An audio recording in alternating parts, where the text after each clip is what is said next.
live. MK Mobile Gaming in the Philippines coming at you live from an undisclosed location in the Philippines. Dodging the WW3 draft. Suck it, losers.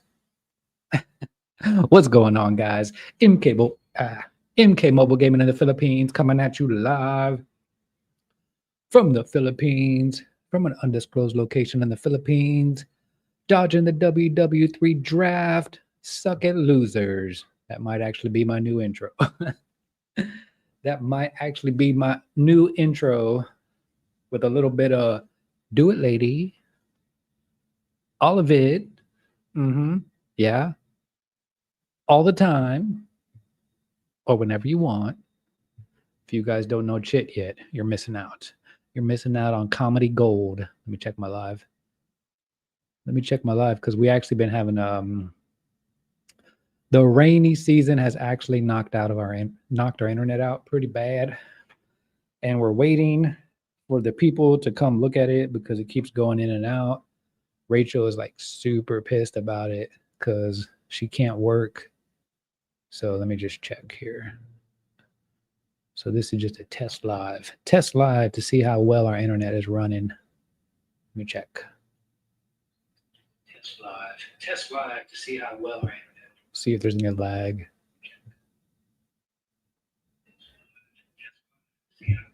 All right, it doesn't look like there's any lag yet.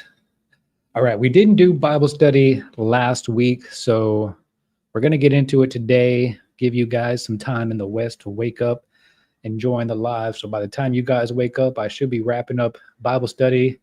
I don't know, it's kind of a long chapter, so I don't know where this is going to go. Then we're going to do some reaction videos to my history. Oh, immigration crackdowns. Okay, this is my conspiracy theory on that. They want to get everyone out of the country because when they did the last lockdowns, a lot of people got displaced and couldn't go back to their home countries. That's what I really think this whole immigration stuff is about. It's about making sure everyone is in their right country before they do global lockdowns. And then once those lockdowns go into place, you are stuck. This is why the immigration is so important in the West, is because they know once the West puts the lockdowns, the whole world goes on lockdown again. You're not going to be able to just go in and out. It doesn't even matter if you're a citizen of that country. All right. These are going to be far more serious lockdowns. That's also why they're not letting the tourists into America right now, because they know that they're about to do lockdowns, and everyone who's just touring, right? The tourists coming in, they're stopping them at the airport. They're basically harassing them to the point that they just want to go back home. They don't even want to visit America no more. And that's the plan. The plan is to basically just, they can't come out and say, hey, look, we're about to do lockdowns. You guys are going to be locked in the country for probably permanently. That's really what the immigration crackdown is about. It's about making sure everyone's in their right country before they initiate, Operation Global Lockdown, because this next lockdown is probably going to be permanent. It's probably going to be permanent. So wherever you're at in the world, that's going to be your new permanent home. So Isaiah chapter 4, verse 1, signs are all there. We're getting closer and closer. Let's see what else we got to talk about. Robots. I don't know if we're going to get to the robot videos today. I've been wanting to talk about the robots, but yeah, robots are going. So just like Filipinos replaced Western women, the robots are going to replace the Asian women. And dudes are mad about it. Guys, I don't know what's going on in the world anymore, because never in my life, you would think that this time in our human history that there would actually be less simps, considering we have the internet. But I don't know if it's a psyop or people are trolling me. I think the algorithm is trolling me, because the algorithm keeps sending me all these like manosphere hate videos, these Philippines hate videos, and I'm like, what is going on? Like, I've never seen this much hatred towards the manosphere ever. Even when I found the manosphere, when I found the manosphere in 2012, yeah, there was people who kind of talk trash about it, but it wasn't like now it's dudes, and I'm noticing, and this is why I think it's a psyop, because it's black dudes. A lot, like pretty much all the YouTube channels that are talking negatively about they're just, oh, those guys are just a bunch of losers and they need to grow up. It's all black channels. So I'm wondering, what I'm thinking is, I think this is a government psyop, because we know that the manosphere united men, right? Racism was out the door, was out the window. It was like black men, white men, Hispanic men, Indian men, Chinese men, all men. You know, if somebody was going live and, you know, there was like a red pill YouTuber, you know, all the men, regardless of race, were in the chat, in the comment section, having a good old time, you know? So I think that the government saw that, oh crap, the manosphere is actually uniting people, bringing people together over a common goal. And so I don't know. I think there's a little bit of a psyop going. I don't know if they're paying these guys, these YouTubers, these black YouTubers, to, because it sounds a little. Some of them sound like trolls. Some of them sound like they're trolling. They're like 4D chess trolling, I think. So, or they're like reverse trolling.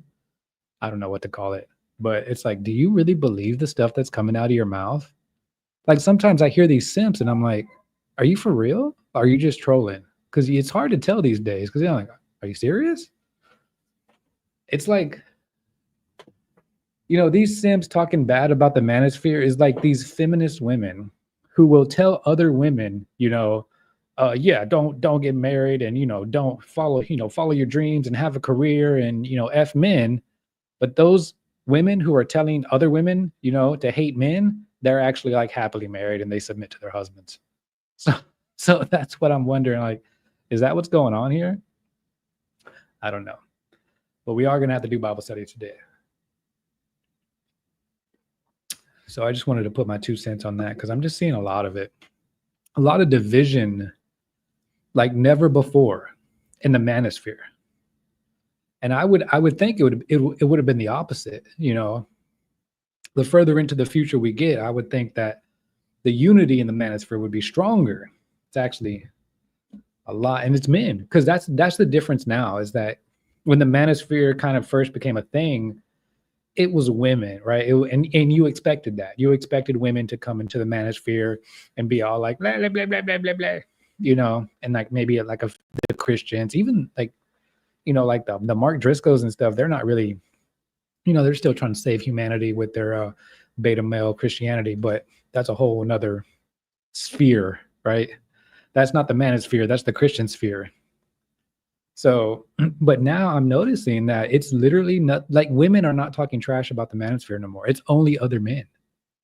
And I'm like, what in the world is going on? Why is there so many men so concerned enough to go on YouTube and talk trash about the manosphere? And they seem to be under the impression that the manosphere is not as big as it is, when it's like literally global.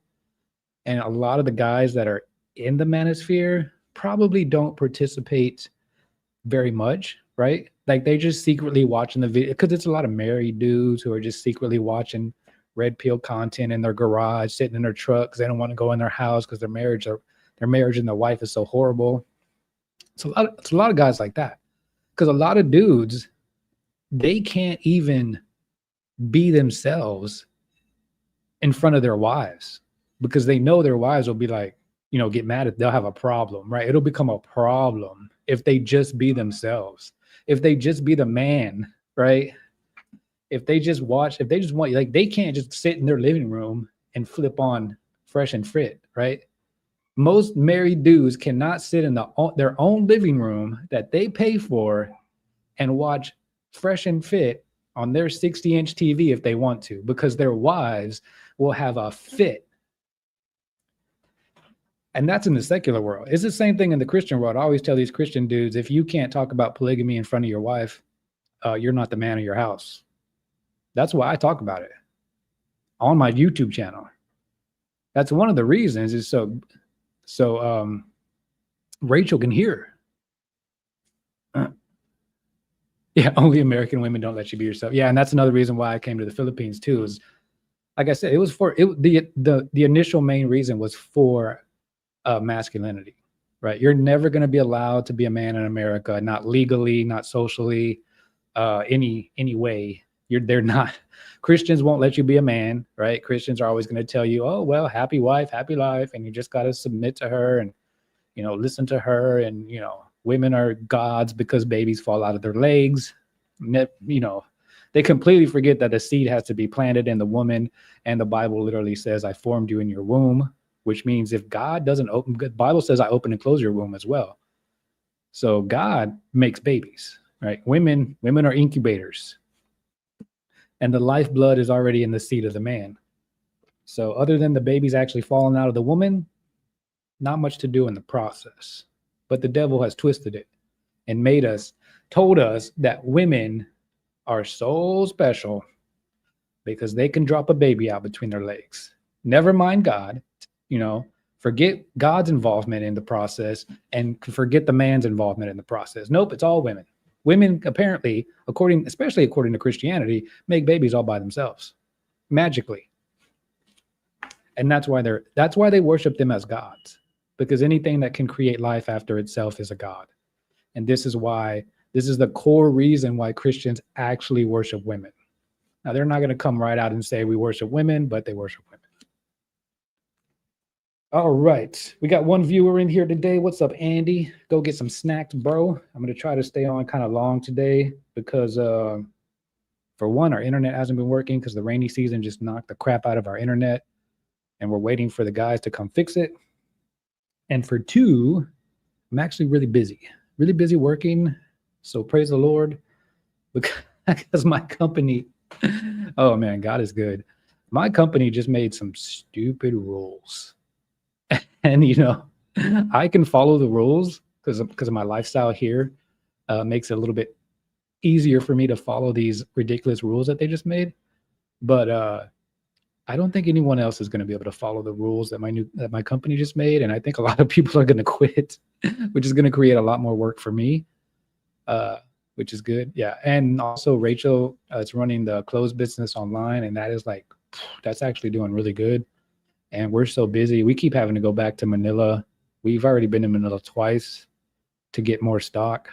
So it's kind of like every 2 weeks, we got to go to Manila. We got to do a run to get some more stock and supply. And so God is really blessing Rachel and the business that she's doing. So I'm actually, I feel kind of bad because I want to help her out more with that. And I'm not. So I'm going to start trying to help her more with that, which means the YouTube channel is probably going to get a little bit neglected. I'm still going to post videos, but I'm probably just not going to be able to do lives and stuff as much. So just to keep you guys up to date, I'm still going to try. I mean, I love YouTube. I love doing my YouTube channel, but I'm just saying, like, priorities. I got a lot of work, and I need to help Rachel with the business more because that's what's actually making the money. YouTube isn't making the money, so I got to do what makes the money. All right, so we're going to be in Hebrews chapter 11. It's going to be our Bible study today. Let me wake up. I'm actually awake, but let me wake up more. I took a nap. It has literally been raining for 5 days over here, bro. The sun came out a little bit today. This is probably the worst rainy season I've ever experienced since I've been here in the Philippines, because I don't remember it raining like nonstop for 5 days in a row. Today is the first day it hasn't rained in like a week. I think it did rain a little bit, but not a lot. So I'm kind of like, at first you're kind of like, oh yeah, rainy season, it's all nice and relaxing. And then, like, a week later, you're like, okay, I'm sick of rainy season. You're like, rain, go away. And Manila is apparently flooding right now. So I don't know if you want to live in Manila, bro. That's another reason why probably not. And those 2 trips that I took to Manila, I did not realize Manila was so big. Oh my goodness, it's huge. I think it might actually be bigger than Houston. It's like, Manila is huge. And there's like the nice Manila, the BGC, right? And then I'm like driving back home and there's like the really bad Manila where, like, I don't want to get out the car. I'm like, bro, are you sure? Are you sure about Manila? I mean, I know when we're talking about safety, Angeles City is safe. Manila, I don't know. Haven't lived there, but just from the looks, driving through, there's some places where I would just be like, you know what? Let's just keep driving. You know, I knew I wasn't going to live in Manila. Okay, I'm just making sure because I don't know, bro. I don't know about Manila for you, bro.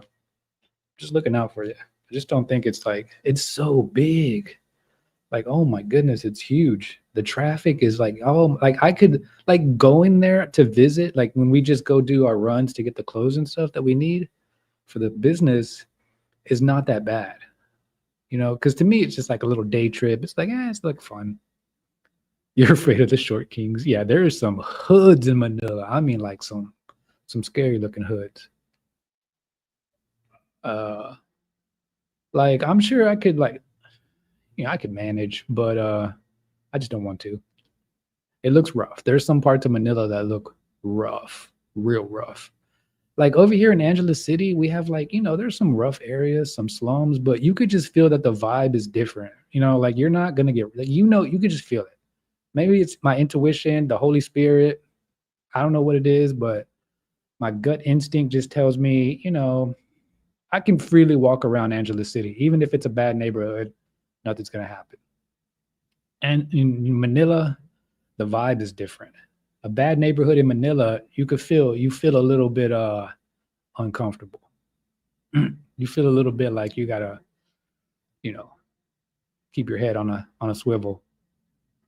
So I don't know. But Manila is huge. A huge like I'm blown. My mind is blown at how big Manila is. Like you think, because here's the thing. They make the Philippines on the map. Like when you look at a map, the Philippines looks so small. And then when you're actually here, it's freaking huge. It's like, how did they fit all that in this, you know, island space?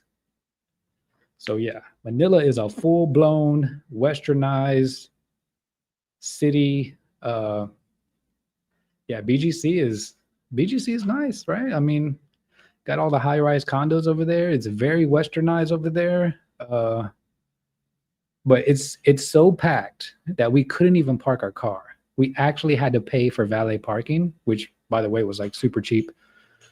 Valet parking was like $1 or $2. I don't know how much we paid, but it was super cheap. You can't find parking anywhere. The streets are like downtown city, all the streets. You can't just park on the street. There's just nowhere to park. And yeah, traffic is like really, really bad. Really, really bad. Really, and we did get pulled over, by the way. I got pulled over by the police in Manila. Never been pulled over by the police in Angeles City, by the way. Never. So we did get a traffic ticket. We didn't. We didn't get a traffic ticket. We did a little stuff. Look at the baller playing. Well, we didn't have a choice. Like we went to look for once I realized how cheap the valet was, I was like, why are we even wasting time looking for a parking place? Just pay the valet. Like I don't even care. Yeah, we greased the cop. We had to grease the cop. We had to. We didn't really have an option. And honestly, like I'm okay with greasing the cop. Like I don't care, but because I told Rachel right off the bat, I was like, just grease the cop, right? Like I don't care. But he kind of asked for a lot. Like I was like, look, bro, I was cool with greasing you, but you're getting a little greedy. Like I don't know about that. Like I might just take the ticket.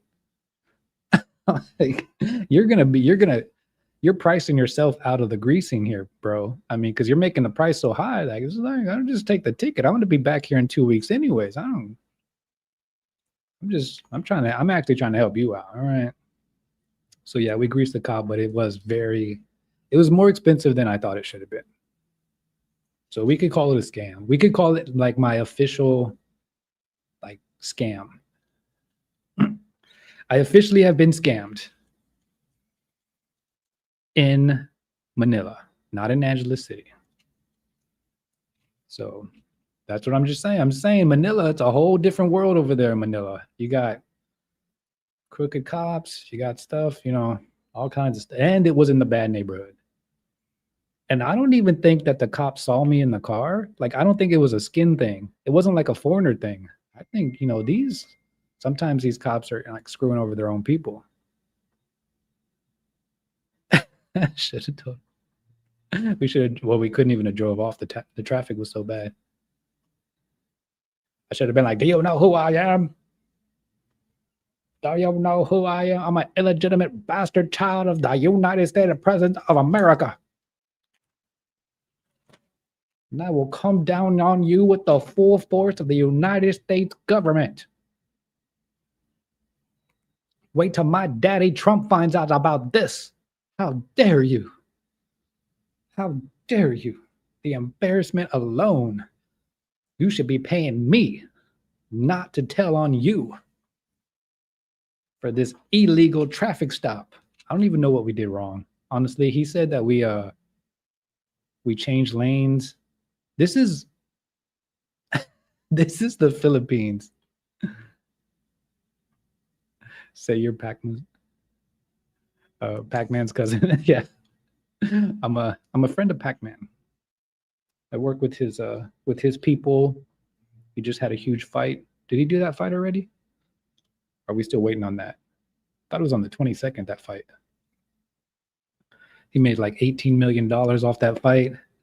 The other guy made like 5. Let's see, what was I talking? Oh, the traffic. So he said we illegally changed lanes. By the way, there's no lines on the road. How the hell? Oh, it was a draw. Okay. How the hell? That's probably why I didn't hear anything about it. Because I was like trying to look for the news on that. I couldn't. I don't know. I guess that's why no one cared. Like, oh, but it was a draw. So maybe it was a draw on purpose so they could fight again. So yeah, he said we illegally changed lanes. And then because we later, like after he stopped us, because we had all the stuff in the back, you couldn't see out the back window. So then he's like, oh, well, that's a violation too, because you can't see out your back window because you have stuff in there. Yeah, actually, I was actually just looking that up the other day. Pacquiao is worth like $22 million. And I don't know, after this, plus the 18 million he just got from this fight. So he's actually worth more than the president of the Philippines, like by a couple million. Like the president of the Philippines is like, his net worth is like 20 million. And Pacquiao is 22 million, but now he's more because he just did this $18 million fight. So yeah, the initial traffic stop was because we illegally changed lanes, I guess without signaling or something, but there's no lines on the road. So I don't know how we are supposed to know. Like, it's traffic in Manila. Like okay, if you've been to the Philippines, you know traffic here, the traffic laws are just like, don't hit anybody, right? Just don't hit another car and you're good. You can pretty much do whatever you want as long as you don't hit another car or a person. Why he's not retired? Yeah, I guess. Yeah, should he be worth more? I don't know. I thought 22 million. Like, how many fights did he? Well, I don't know. Maybe he spent some of it already. He spent some of the 22 million because it's been a while since he had a fight, right? Like, the fact that he had another fight, I think, was kind of like a shock to everybody. Like, that kind of came out of nowhere because he probably needed the money. That's why. All right, break out your Bibles, guys. We're about to do Hebrews chapter 11. Got the new mic here that my hot Filipina bought for me. Works great. I like it. ASMR. Should I do my Bible reading in ASMR? Oops. Okay. Crap. See, now I can't bump it. Can't touch it. All right. Hebrews chapter 11, faith of the ancients. Faith is the revelation of what is hoped for and evidence of things not seen. Because of it, the ancients were well attested. By faith, we understand that the universe was ordered by the word of God, so that what is visible came into being through the invisible. By faith, Abel offered to God a sacrifice greater than Cain's. Through through this, he was attested to be righteous, God bearing witness to his gifts. And through this, though dead, he still speaks. By faith, Enoch was taken up so that he should not see death. And he was found no more because God had taken him. Before he was taken up, he was attested to have pleased God. But without faith, it is impossible to please God. For anyone who approaches must believe that he exists and that he rewards those who seek him. This is actually very important because I was just, there's a guy that I subscribe to, and he was Christian, and he literally just made a video basically saying that he's atheist now. And I don't think he understands why he's atheist now, but I know it's because the Christian church, basically, Christians turn people off from God better than anybody else.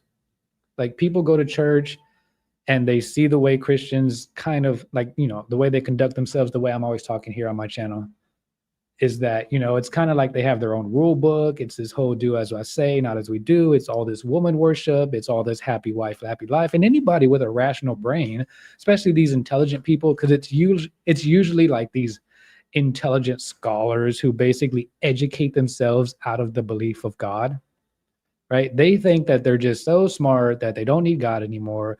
They're so wise that they've ascended above God, right? These people, they got these masters and doctorates degrees, and they're like, well, I can't, there's no evidence of God. Well, if there was evidence of God, what did the Bible just say right here? Because evidence would no longer require faith, right? Like, and there is evidence. Honestly, there is evidence. If people look at their life, if you look back on your life, you'll be like, wow, I probably could have died right then and there. Probably could have died right there. Probably could have died right there. Like, there's evidence. If you really take a hard look, you can see where God kind of intervened in some parts of your life. I don't think anyone can, like, especially someone who believes in God. I don't know how these atheists, this is why I say I have more respect for devil worshipers than I do for atheists, because at least they picked a side. Right? At least they believe in something, right? And if you believe in the devil, you have to believe in God, right? So the devil worshipers are more rational than the atheists. The atheists are just like, oh, there's no evidence, and there's no, and this guy watched like one YouTube video and said he was an atheist. And I was like, you watched one YouTube video? If it was that easy for the devil to turn you into an atheist, you probably were never chosen to be one of God's people. And I think that's another misconception in Christianity too. Because Christians kind of believe in like this, how do I say, like free will. They call it free will. So Christians believe in free will. I don't. I believe, because the Bible talks a lot about being predestined, my sheep hear my voice. Like, God knows who he's called to be his people, right? You may not know it yet, but God knows. And this is why I can't really be 100% sold on the whole, like, free will thing. Like, maybe you have free will to kind of like accept Jesus. And even then, you definitely don't have free will after you accept Jesus. Like, maybe up until that point, you have free will. But then after you accept Jesus, you don't really have free will. I mean, look at Jonah. Look at pretty much everybody in the Bible. And Jonah's the prime example, because Jonah's like literally the guy who's like running away from God. He still had to do what God told him to do. Moses is like, yeah, God, I think you're making a bad decision here. I'm really not the guy for the job. And God is like, just shut up and go do what I told you to do. David really doesn't want to be David's dad doesn't even like, bring him to be anointed king. Like, no one's looking for this. People in the Bible, they're not looking for this. And the ones who God's trying to get, they're like, I'm not the one, God, So I can't really like get 100% sold on this whole free will stuff. I believe you're predestined, God, you're chosen, or you're not. I'm sorry. I'm sorry if you weren't chosen. You might want to talk to God about that. maybe the people who weren't chosen have free will, because God does talk about, letting the stranger into, the Israelite community, and like not mistreating the strangers. And if the strangers want to worship God, to let them, so maybe they have maybe if you're not predestined, you have free will. But if you're predestined by God, you don't have any free will. You think you do, but you don't. All right, let's keep going. So by faith, so all these atheists are like demanding evidence. You could demand all the evidence you want. And they did this in the Bible too. They told Jesus, give us a sign.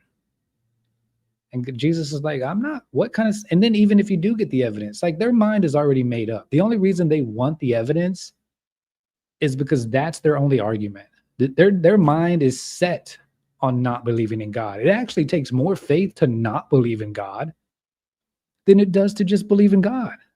It's like, you know how hard you have to work to not believe in God?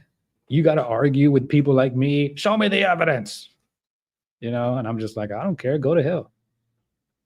So even if God were to give you evidence, if God gave you evidence, that would require absolutely no faith in God. And the Bible says, but without faith, it is impossible to please him.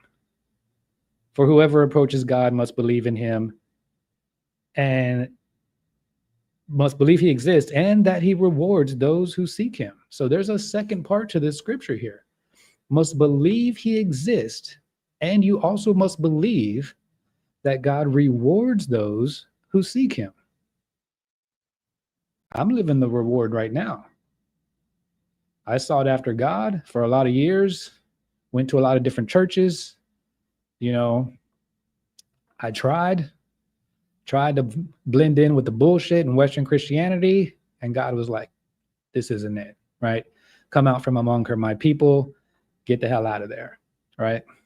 And that's what I did. And now I'm here and I'm happy, living the dream in the Philippines, all right? Got a beautiful woman, beautiful, submissive, spiritual, full of the Holy Spirit woman. I don't have to preach to her. I don't have to beat her with the Bible like these men. These Christian men in the West are all like, the Bible says. If you have to argue with your wife about what God says, something's out of order. And it's probably her and her Jezebel spirit. And then these women will go to the pastor and be like, well, he's been, he says the Bible says this and the Bible says that. And it does. But these pastors, because they cater to women, they'll call the man in the office and be like, well, you're just misinterpreting it. And it doesn't mean that she has to submit to you. And I'm like, that's literally exactly what it says. I'm reading word for word the Bible. And they're like, well, you misinterpreted it. To appease these women.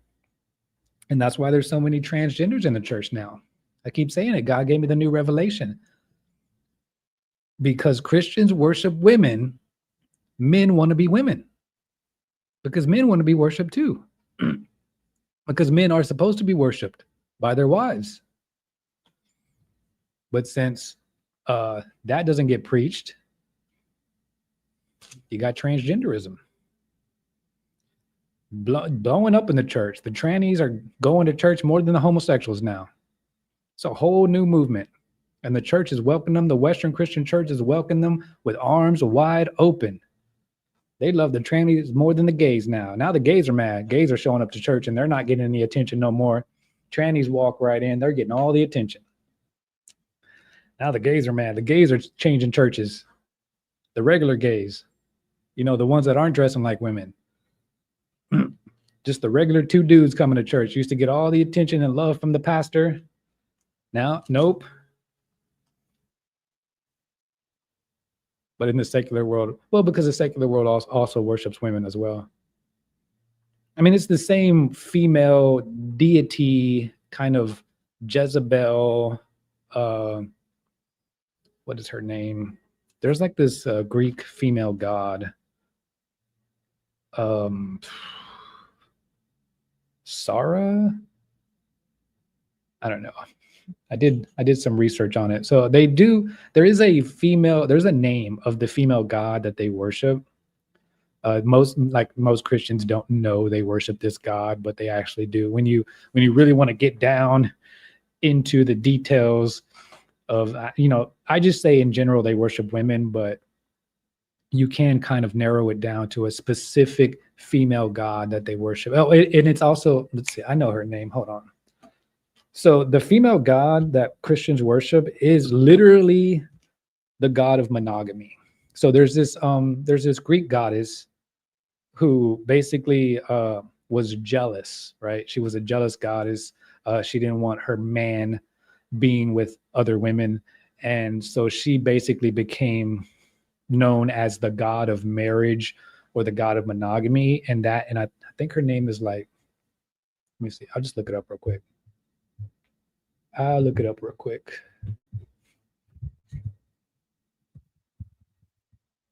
The goddess of, is it marriage? Goddess of marriage, Greek. Maybe I looked, Hera. Okay, that's her name. I was saying Sarah. Hera is the Greek goddess of marriage, women, childbirth, and family, known for her role as the queen of the Olympian gods and her complex personality. This is the internet's nice way of saying that she had mental health disorders. All right, so she's not a god, because a god would not have a complex personality, aka mental health disorders. So let's see. I think let's see, Hera, the daughter of the, stop it, Wikipedia, I'm trying to read here.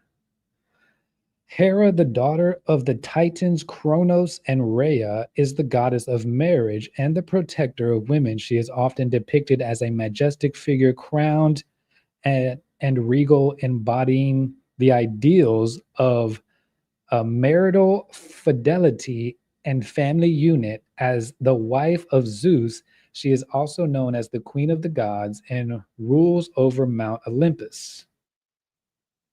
Let's see. But she has like a whole story behind like how she became the goddess of marriage, because she was jealous.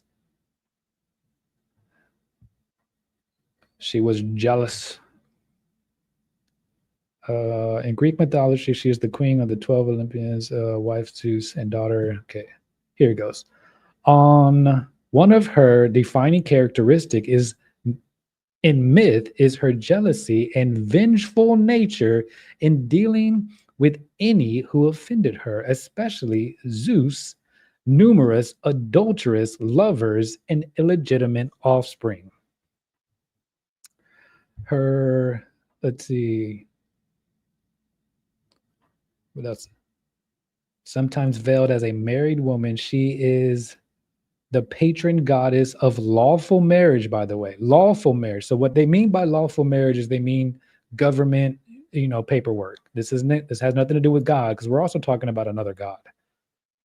This is like Roman lawful marriage. So you had to go get your Roman marriage license, because this is it's a Greek god.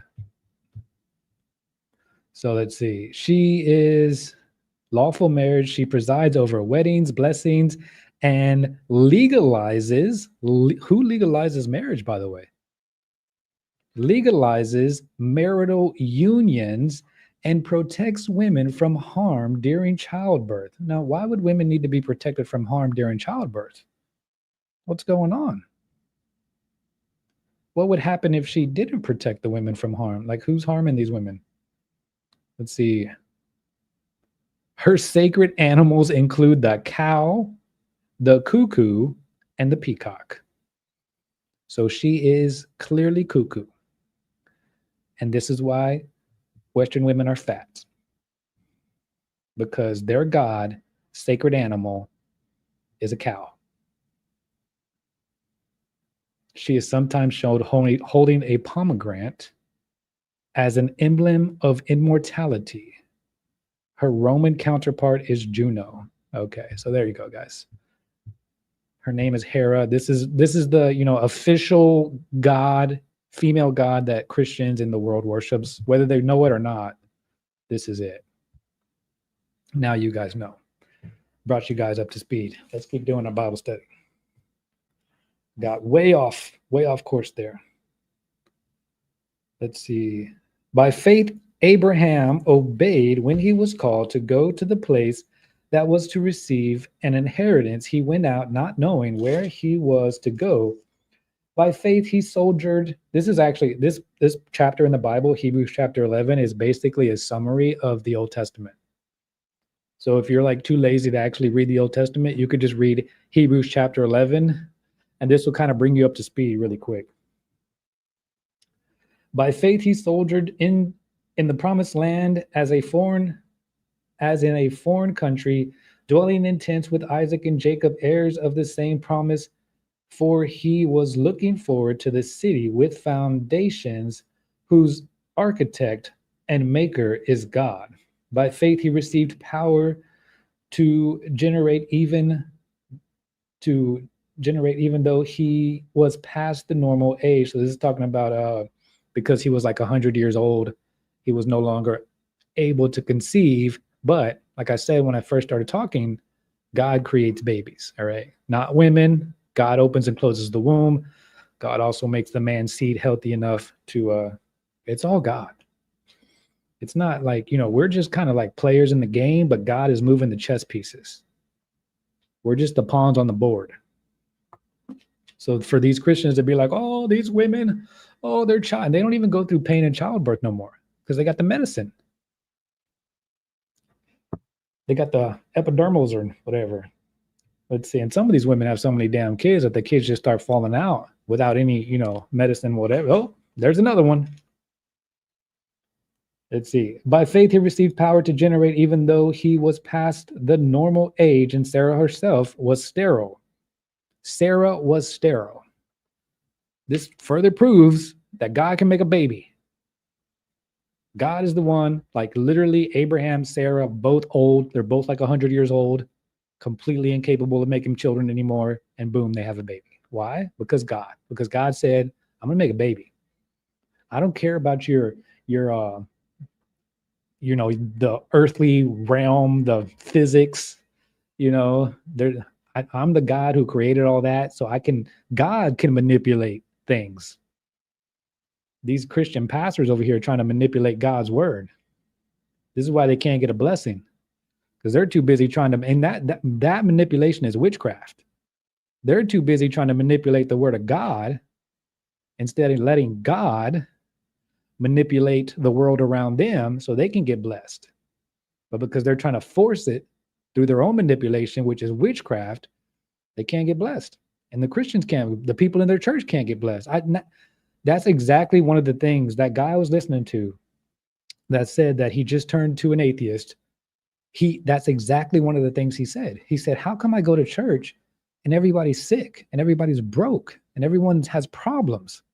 And I said the same thing too. I've literally preached that before. I said that you shouldn't be going, if you're going to a church where everyone is sick and everyone's asking for healing and everyone's broke all the time and everyone has some sort of problem, everyone has to keep going up for prayer every week. Why? They should be going up to give testimonies of how God blessed them every week. Because I've been to churches where the same people would go up and, oh, I need prayer for this again, Pastor. Again? What God do you serve? You're telling me God couldn't fix your problem the first time? And you know what? I'm because we have the story in the Bible where God is healing the blind man, and the blind man, he puts the mud on his face, and then the blind man says, oh, I can see the men look like trees walking. And so Jesus does it again, and then he can see clearly, right? So because of that story, I'll be like, all right, let's give God 2 chances, maybe. But if you're going up 3, 4, 5 times and your problem hasn't got fixed, something's wrong and it ain't God. It's the church. The church has no power of God because they're not obeying God's word. They're trying to convince you guys that they have some supernatural power to fix your problems. But when the evidence, and these atheists are like, show me the evidence.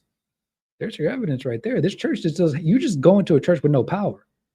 And I actually left a comment for that guy in his comment section. I'm like, bro, you just need to get around like some real Christian Bible believing men. right? You're going to a lot these all, and I know because I've been there. You're going to all these beta male churches where all they do is worship women, and I know you're smart enough to see through that bullshit, and that's what's turning you off from God. But you don't be turned off from God. Don't turn away from God. You can turn away from Christianity. You can turn away from their religious dogma, doctrine. Turn away from that. But don't let that turn you away from God, because that's the devil's plan. That's how the devil deals with the smart people. The devil knows he can fool the dumb people. He can keep the dumb people dumbed down in their, Christian lies, and they're okay with that. So he got the dumb people. But the devil's like, okay, how do I get the smart people who are actually using their brains? And that's how he does it. The smart people go to church, they see like the man behind the curtain, they know it's a load of crap. And then they're like, well, I don't believe in God anymore. That's not that for me personally, if anybody wasn't going to believe in God because westernized Christianity was such a load of shit, it should be me. Because I went to a lot of different churches, but that never turned me away from God. Because I don't know, I'm not a scholar or anything. I'm biblically wise enough to know. And another thing is that these atheists aren't really reading their Bibles. I don't think they're really reading. They're saying they're reading it, but I don't think they're really reading it. Because I was like, look, just read your Bible, believe God, and don't listen to that crap the Christians are trying to tell you. Like, don't let that stuff turn you off from God. That should just make you want to read your Bible more, so you can argue with them better. So you can have, when you're debating with a Christian, they're like, oh, no,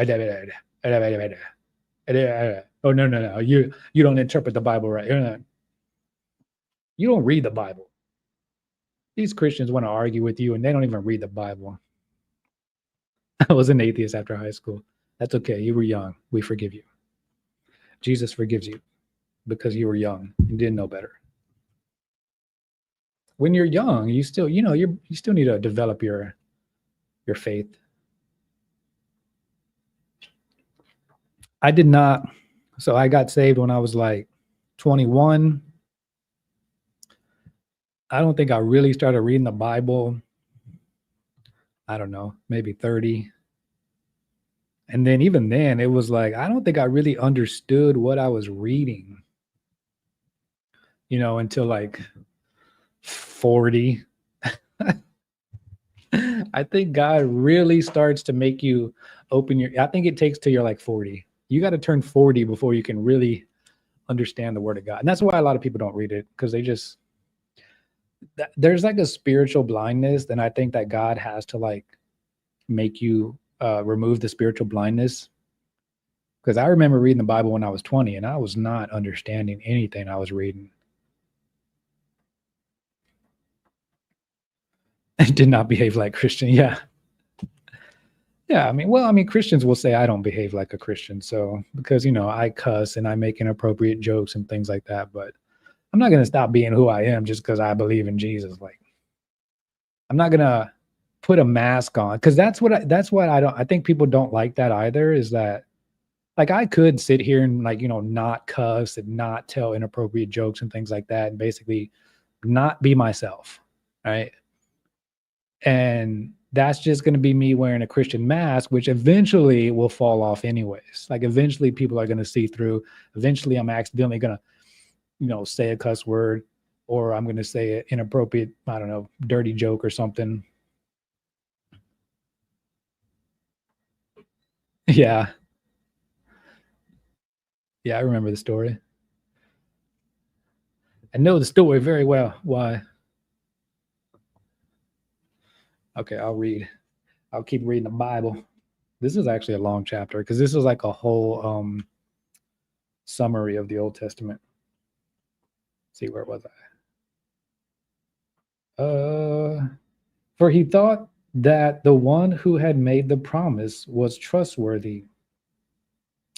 So it was that there came forth from one man himself, as good as dead, decent, as numerous as the stars in the sky, and as countless as the sands on the seashore. So this is like all the descendants of Abraham. That was one of the things that drove. Yeah, yeah, yeah. That's actually one of the things that drives a lot of people away, and that's actually one of the things that the guy whose YouTube channel I was watching. I like the guy. He's a smart man, but um, he said that too. This is what I mean. These atheist arguments are just so. It's like they're so intelligent, and then when they start to argue, debate their point on why they don't believe in God, they just have such immature reasons. Like, oh, God let all these people die, and God did this, and God did that, and what kind of God would allow this to happen? He's all like, what kind of God would allow babies to die? And I'm like, that's not my job. I'm not God. Like, and we're not meant to really understand everything God does. We just have to, by faith, just like I just read, trust God. And we don't know. We don't know why. If God lets a baby take a forever nap, we don't know, maybe that baby was going to have a bad life that God was trying to protect that baby from. That could be one. They don't even consider the possibilities. They're just like, a good God would not let a baby take a forever nap. Like, well, God knows the past, the present, and the future. God maybe knows that baby was going to have a rough life. Maybe God was just taking that baby home before he was going to have problems. Maybe that baby was being born to like crackhead parents. But I didn't understand it. Well, I mean, yeah, that's like, I don't think people take the whole story into consideration. Because, yeah, and that's true too. That is true. Oh my goodness, that's so true. Thanks for saying that, bro. Because it's the atheists. The atheist people are the same people who believe in abortion, and then they talk about how God lets all these good people die. And I'm like, I'm sorry. This is why I'm saying, like, they become so, they're so intelligent, because all the atheist people I know are extremely intelligent people. They really are. But then when it just comes to their atheism, it's like, all right, their arguments are so frivolous and childish.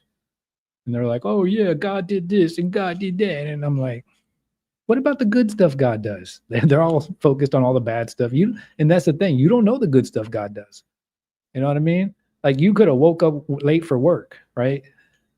And you're like, oh, you're all mad because you're late for work, but you don't know, if you had woken up on time, you might have got hit by a car, right? So yeah, that's true too. The same people, the same liberal atheists are mad at God because, a baby died in a drunk car accident. Instead of blaming the drunk driver, they're going to blame God for it. Why would God let this happen? Like, why would God let that man get drunk and crash into a car and a whole family died? Like, maybe the devil did it. Maybe it wasn't God. Maybe it was your devil God who likes to get people drunk and drive. That's another thing they never factor in. They're like, well, maybe God, and then they'll say, well, God could have stopped it. God could have stopped the devil. Well, the Bible says that God, the devil is the God of this earth for a time being. Like, God lets the devil have reign over the earth for now.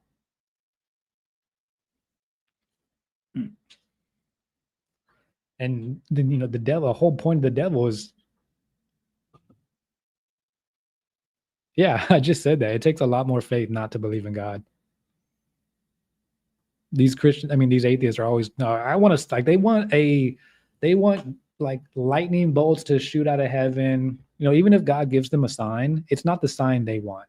They want like the clouds to part and a voice to come from heaven. I am the great I am, you dumb atheist. And then they'll be like, okay, I believe. San Pedro.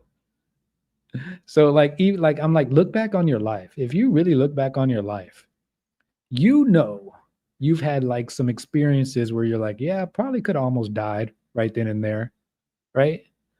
Like, there's some stuff that's happened in your life that is not explainable.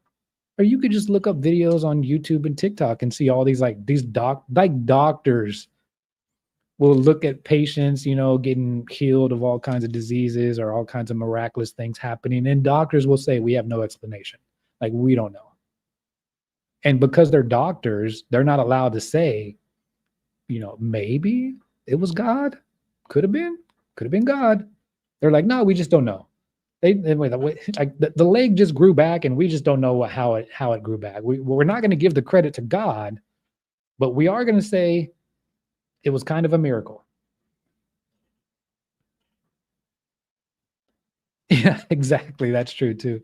Just the miracle of birth is enough to see the proof of God. Exactly. When you think about what is it, like 1 trillion baby seeds and only one? What about that? The atheists don't talk about that either. What about all those seeds that didn't make it into the womb? All right. Let's finish this chapter, guys. This is a lot to read. And then we got to do the reaction videos. All right, I'm going to finish in 5 minutes so we can start reaction videos. Let's see. All these died in faith. They did not receive what had been promised, but saw it and greeted it from afar and acknowledged themselves to be strangers and aliens on earth. You are a stranger on earth, by the way. You are an alien here if you believe in God, especially if you believe in the Bible. It's one thing because all the Christians say they believe in God, but they're not, strangers. They're not alien. They're friends of the world. And the Bible says friendship with the world is enmity with God, right? No one thinks they're strange or weird. If you believe in the Bible, if you actually read the Bible, all of a sudden, all your Christian friends are going to say, you're the weird guy. Like, there's something wrong with you. Why are you weird? And that's how you know. Remember this, when your Christian friends are calling you weird, or anybody, because you read your Bible and because you believe it and because you stand on it, and you're not willing to budge from what you believe to appease the world and not hurt their feelings, yeah, they're going to say all kinds of stuff about you. But remember, that is a sign that you are an alien on this earth. You're a stranger in a foreign land. Right? This is not your home. This is their home. And this is why they're going to die and go into the deeper hell beneath the earth. And you're going to die and go to heaven because you don't live here. You live there. So you are just here. You're an illegal immigrant. Honestly, if you're a believer in the Bible, the whole earth, you're an illegal immigrant on the whole earth. And that's why they don't like you. Because they know. The spirit inside them knows. They know you're a resident of heaven and not a resident of this demonic earth. And they're mad. They're mad because on some level, I really think that the spirit inside these Christians, they know they're going to hell. They know they're going to hell. They're going to hell for stupid reasons too. That's kind of what makes me sad about it. Like, I'm sad for them because I'm like, dude, if you're going to go to hell, like, is that worth going to hell for? Like, did you really think this through? Your wife is like 450 pounds. Is she really is telling her what she wants to hear so you don't hurt her feelings, even though it goes against God's word? And she's 450 pounds, doesn't cook, doesn't clean, doesn't give you sex, doesn't submit to you, doesn't respect you at all. And you're still going to tell her what she wants to hear, even though you have to literally reject God to do so. You want to go to hell with your 450-pound wife? Is it worth it? Like, are you going to be in hell burning up with her? She's still going to be mad at you, and she's going to blame you. By the way, there are going to be so many women, wives in hell, blaming their husbands. We wouldn't be here if it wasn't for your bitch ass telling me what I wanted to hear all the time. If you were a real man, we wouldn't be burning in hell. Anyways, am I going to finish this chapter? I'm not going to finish this chapter. Let's see, where was I? Okay, alien. For those who speak thus show that they are seeking a homeland. If they have been thinking of the land from which they had come, they would have had opportunity to return, but now they desire a better homeland, a heavenly one. That's what I just said. We don't belong here. Our homeland is in heaven. Therefore, God is not ashamed to be called their God, for he has prepared a city for them. Whole city. Revelations talks about that city too, so we're going to get there one of these days. I don't know. Revelations is a rough book. That's a rough one to go through. All right, let me just end it right there. So we read about half the chapter. We'll do the other half in another Bible study, so I don't bore you guys too much. Reaction video time. This is going to be fun. Let's see what I got for you guys today. Hold on. Let me just move my mic a little bit over there. It's all in my face. Okay. See what I got in the reaction videos. I don't know. What do you guys want to do? Single mom with no stability. What do we want to laugh at today? Do we want to laugh at some people, or do we want to do some serious reaction videos? What do you guys want? You guys decide. What do you want? You want to laugh at some people on YouTube? You want to you want to make fun of some fat single mothers?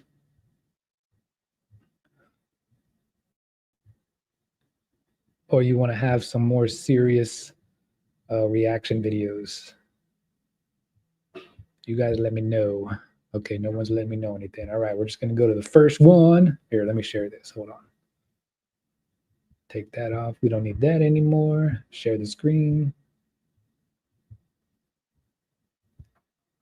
Share. I'm just going to go to my watch history because I was just looking at it the other day. From now on, I'm just going to go straight to my watch history because my watch history is so funny. I'm like, what the heck have I been watching? All right, let's go. Let's just start off the show with this single mom from MABW, Men Against Better Women. It's a good channel. He's blowing up. His channel is blowing up. Go give him a subscribe. I subscribe to him. He's like a more Stephanie, okay. If you like Coach Greg Adams, MABW is like a more like a generic version of Coach Greg Adams. Coach Greg Adams, a little bit more like chilled out, not so funny.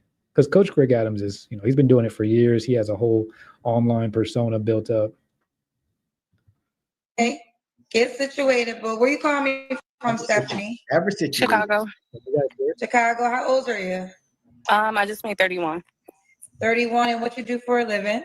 I am a drug and alcohol counselor. Okay, you have any kids? One. How old's your one? I've been seeing a lot of black simps come out talking about dating overweight black women and shaming black men who are talking about not dating overweight black women. I don't know what the heck's going on in the black community. I think it's a whole new psyop. Whole new psyop. Child. He will be 9 in September. Okay, you ever been married? Oh, Chicago. Hold this fucking L. My bad. Fuck am I doing over here? And what's your zodiac sign? Cancer. Chicago is heavy tonight. All right. Yeah, so Chicago holding a lot of L's tonight. Chicago been holding a lot of major L's. And she from the South Side too, possibly. I'm just reading your comment, Andy, on my other video, talking about the Nintendo. Oh, wait, hold on. I'm not afraid of Nintendo. They could come get me. Let me get it. Let me get it for you guys. Come and get me, Nintendo. Come and get me, Nintendo. Nintendo can come here. I'll make it bigger for them. Make it bigger for Nintendo. Here's my emulator. Super Mario Brothers is the first game on this emulator. What? Super Mario is like the first game on every single emulator, right? And I'm going to buy another emulator. You're right. There are so many of these things here in Asia. You can buy all kinds of these, all different prices. There's a ton of them. I'm going to buy another one. This was just the first one I bought. Nintendo don't. Nintendo don't. They're going to try and sue me now because I'm playing Nintendo games on an emulator. They're going to sue my YouTube channel. I actually haven't played any games on there for a while. Stephanie, Chicago, 31 cancers, drug and alcohol Oh counselor. my goodness. Never married, mom to a 9-year-old. What kind of man you looking for? Never married. And why do they always bring up the zodiac sign? Why are these people like obsessed with the zodiac signs? That's already witchcraft. That's already the red flag right there. As soon as they have to mention their zodiac, and even dudes are doing this. Like, I cringe when dudes do this now. When dudes are like, yeah, I'm a Pisces, so you know what that means. I'm like, nah, bro, I don't know what that means because I'm not into your witchcraft shit. I'm not into your effeminate energy witchcraft, because that's like, do you belong to a coven? All right. I don't even know what you call a male witch. Is that a warlock? Like, what the? I don't even think you can be a male witch. I think being a male witch is like being a simp. Like, the other witches don't really respect you because they know it's like bullshit. For a girl? Somebody who, a man, first and foremost. A man who's a man. Not a boy, not a child, not a pretender. A man. Because she's grown. I think that's self-sufficient. A man just means you could pay my bills and get no sex. Can you pay my rent and get no sex? Then you're a real man. Okay. What are your deal breakers? A real man pays my rent on the first date and gets no sex. Someone who disappointment. I don't tolerate disappointment. Not in. They base their whole personality on a zodiac sign. Like, what the heck? And then get mad at them. They get mad at everyone else. Like, get mad at God and the Bible for trying to tell them anything. Oh, okay, so some stars in the sky in space, some stars in the dome, the firmament, by the way, which God put there. So I guess, I don't know. I guess we can make it make sense. They want to go down that road. But like, God put the stars there, so really it's God. Okay. Pretty sure God said don't worship the stars in the sky. Like the sun, the sun. This is why they're all on the zodiac stuff too. Because Sunday, sun worship, it's not son. They're not worshiping the Son of God. They're worshiping that big old bright ball of fire. Because they know they're going to be burning in fire. And like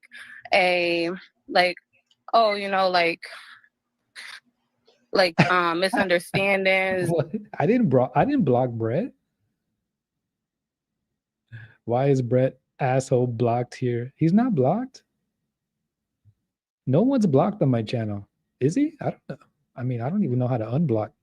But no one's blocked because I don't even think I can block anybody. Do I know how to block anybody?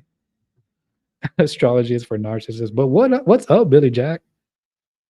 Have you been in did you get blocked? You got blocked from like from Wish channel, right? For talking too crazy. I haven't been hanging out there. She's been blocking too many. She took away our free speech.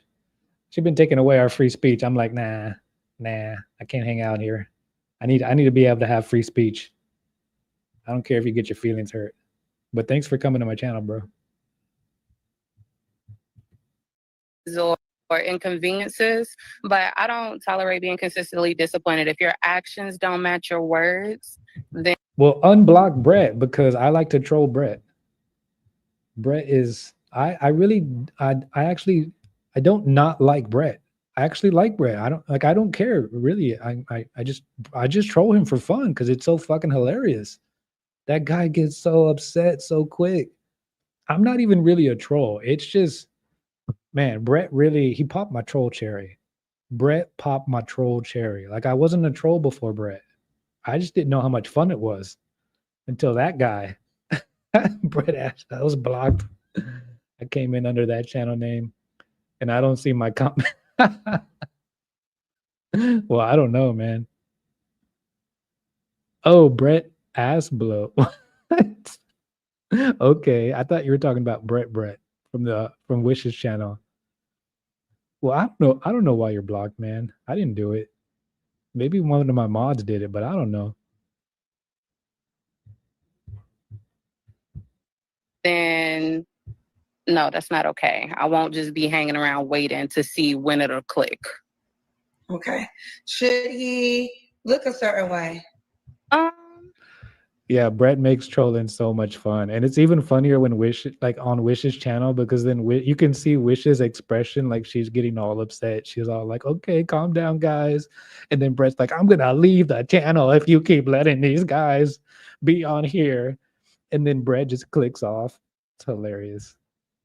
What is he, like 40 years old? Man, people are getting more sensitive. I started talking about that when I started the live stream. I'm like, I don't know what's going on in the world. You would think like this day and age, as we get further into the future, that there would actually be like less simps, you know, people getting their feelings hurt less. You know, you would think people would have hardened up by now a little bit. Like if you can't make it on the internet, I don't think you're gonna make it. So yeah, I mean, I've been noticing really recently, since I've been trolling, man, I didn't realize people were so sensitive. Yeah, I should be attracted to him. So we'll see. What like that means whatever it means. I can be attracted to your energy, your personality, your the physical part, but like, yeah, that fool should have never said his mom smokes weed, because I was rolling with that. I was like, bro, your mom smokes weed. Like that explains so much. Because I mean, he looks honest. Okay, I was saying that I wasn't gonna make fun of Brett no more, because I think that he might actually be on the spectrum. Obviously, he's on the spectrum. He has some sort of like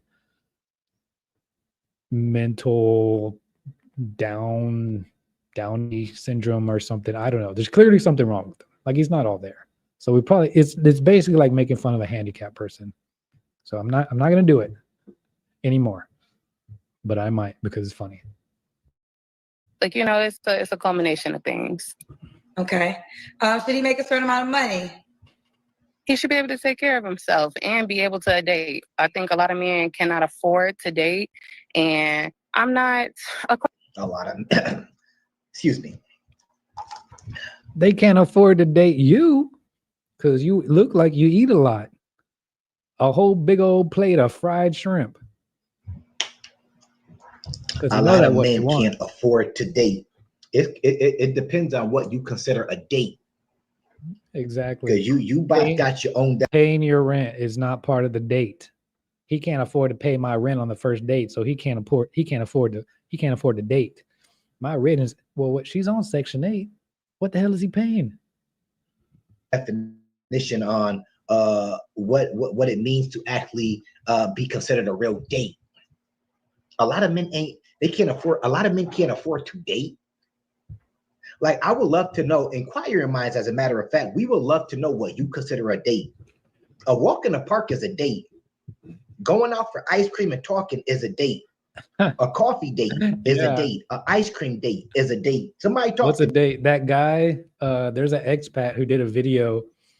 It was like a short video about how he spent $20 on a date in the Philippines, and everyone in the comments was like, "Oh, you're like a loser, bro. You only spent $20 on the date."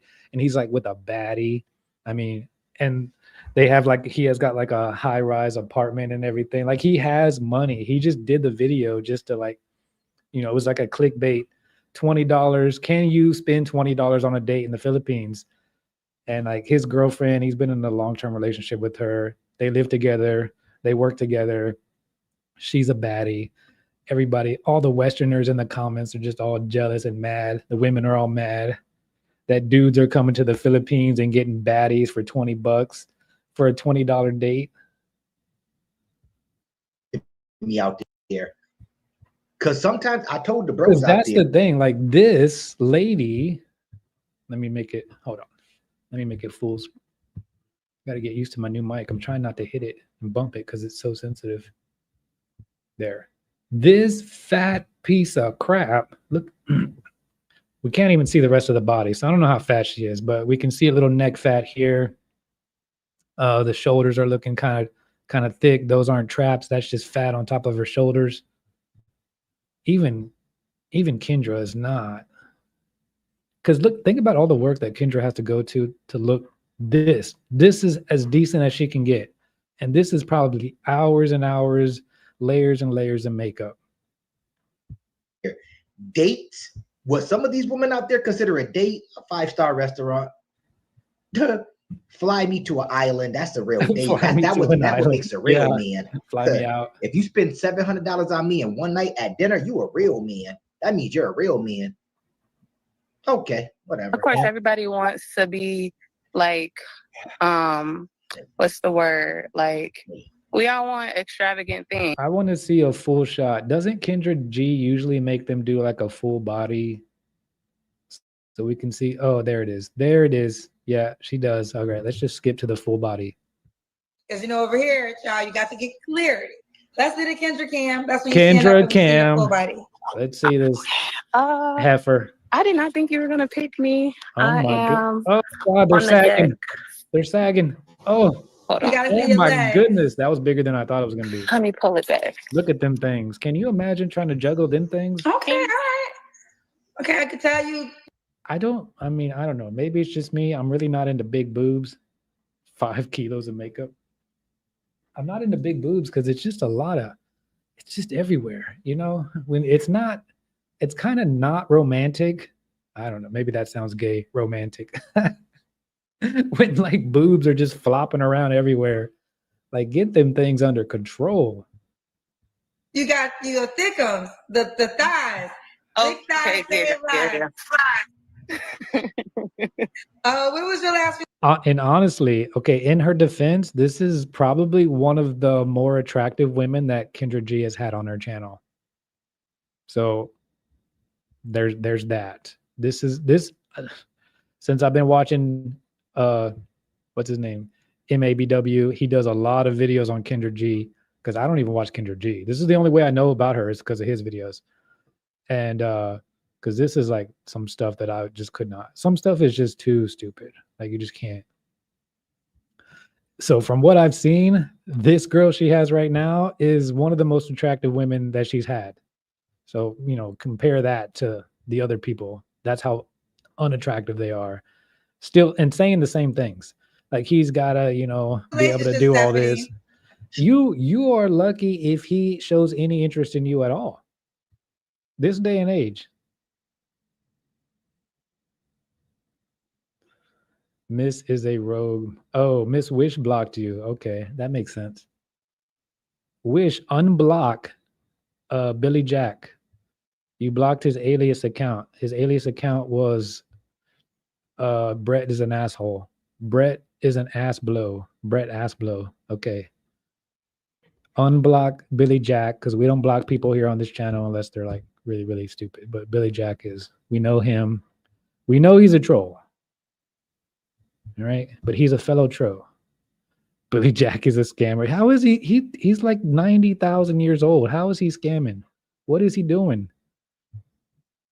Is he scamming you? Did you get scammed? If you got scammed by Billy Jack, I'm sorry. I kind of don't care. Because I don't know how 80,000-year-old Billy Jack scammed you. I don't believe you, Wish. I think this is false accusations and fake news and hashtag Me Too's. I think you're getting too westernized. Only timeout. Okay, apparently you're in timeout. But how long? 24 hours? You timed them out for I'm not going to be live for 24 hours. I just look, I don't know. You guys weren't here before. I said when I started the show, I'm not going to be doing that much lives no more because I'm really busy with work right now. And Rachel needs help with the business because the business is blowing up. So I'm going to be helping her. So I'm not going to be doing that much lives anymore. At least not for like, you know, a little while. Till we get caught up on business stuff. Brett have evidence? He scammed? He scammed what? He scammed you or he scammed Brett? Did he pretend to be a hot Filipina and scammed a Brett? Look, if Brett got scammed because he thought that Billy Jack in a wig was a hot Filipina, I'm not mad at Billy Jack. If it was, I'm just gonna throw a wig on, pretend to be a hot Filipina and scam Brett. That's gonna be another side hustle. You always just talking. She loved really. Okay, we saw this one. That was just another fat one. She's really not that fat. I mean, she's too fat for me, But in comparison, like I said, to a lot of the other women that Kendra G has had on her channel, I don't know if we want, I really want to get into this other video, the Lion's Den, but that's some more religious stuff you guys aren't going to be interested in. Really trying to be a beautiful woman. Well, I mean, he's more than welcome. One mid, one moderator. All right, we're not gonna, oh, I wanted to show you, this is what Christians, this is what the church is banking on in the West. And this is from Marcus Rogers, Pastor Mark. Well, and I like Pastor Marcus Rogers, but this is a perfect example of what the church is hoping they can get you guys to do in the West. Look at this. Just look at this. Look, I'm going to pause it. Can you guys see that? Look at this man. This man, here, I'm just going to go all full screen. I'm going to take myself off there. This is what the church is banking on. They're hoping they can get you guys to sign up for this deal, and then they can keep selling the Jesus tickets and keep filling the seats with these fat ass women. Look at how fat she is. And this is what the best they could do for her wedding day. Look at this gut. And look at this man. He's not fat. He's not unattractive. Regular looking dude.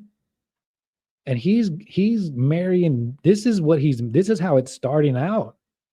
All right. It's downhill after this. If this is what he's getting starting out, what does he think's going to happen? This is nasty. He's got to go home and take this off and pretend like he's attracted to this and get hard for this and have sex with this. Wow.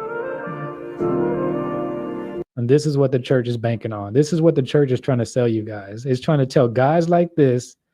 And we know that this guy probably, she wouldn't even be considering marrying this guy because we just watched that Kendra G video. They don't marry no losers. They don't marry no scrubs. He got to have money. This guy had to have he's got to have some kind of money. He looks like a pretty nice, educated man. I'm sure he has a decent job or something. All right. So he could probably get something better than this. But the church sold him this. I guarantee you the church sold him this. Maybe shotgun marriage. Yeah, disgusting. If you're fat in your wedding dress, don't get married. Just don't. Whatever happened, there was a time when women would actually, lose weight before the marriage so they could so they could look attractive in the wedding dress. Now they don't even care. Like women don't even care to even try to lose weight before the marriage so they could fit into a nice, like she think I wouldn't even think this was okay. If I was this fat, right, and my gut was hanging over to the point that it was making a crease in my dress, I would not want to be in front of anybody, much less getting married and having pictures taken of me and my fat gut. Like just no shame whatsoever. No shame, no embarrassment. Look at her, proud, fat arms. She's like, I got him, got his dumb ass. And look at him. Like, yeah, I'm about to get some. And then, after he gets it, he's going to have post-nut clarity. As soon as he's done busting his nut for the first time in this thing, he's going to be like, what have I done? What have I done? I want to see Rachel in a wedding dress. Yeah, you're right. I'll buy her a wedding dress. We'll put her in it. It's a fetish. No, I mean, I don't even think it's a fetish. I think it's like, yeah, it's a fetish, but it's not a normal fetish. It's really just something that like social media and society kind of made into a fetish that would not have happened naturally. Like men would not have naturally been just like attracted to these fat women. And I mean, there's like you could be attracted to like a chubby woman because there's some cute chubby Filipinos here that, I would smash, but there's like when your gut's hanging over like that, that's kind of gross.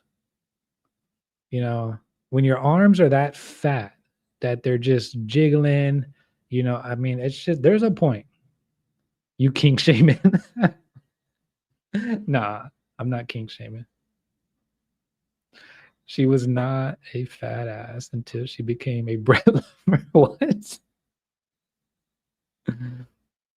Is that you, Billy Jack? That looks like you, Billy Jack. Are you using another profile? Billy forgives you. Okay, it is Billy Jack. Billy Jack is a professional troller. He has like 9,000 profiles. He's a professional. I don't change my profiles to troll. I'm not that serious about it. But look at this fat arm. I mean, this guy looks, no homo. It's fairly nice looking black man here. Attractive man.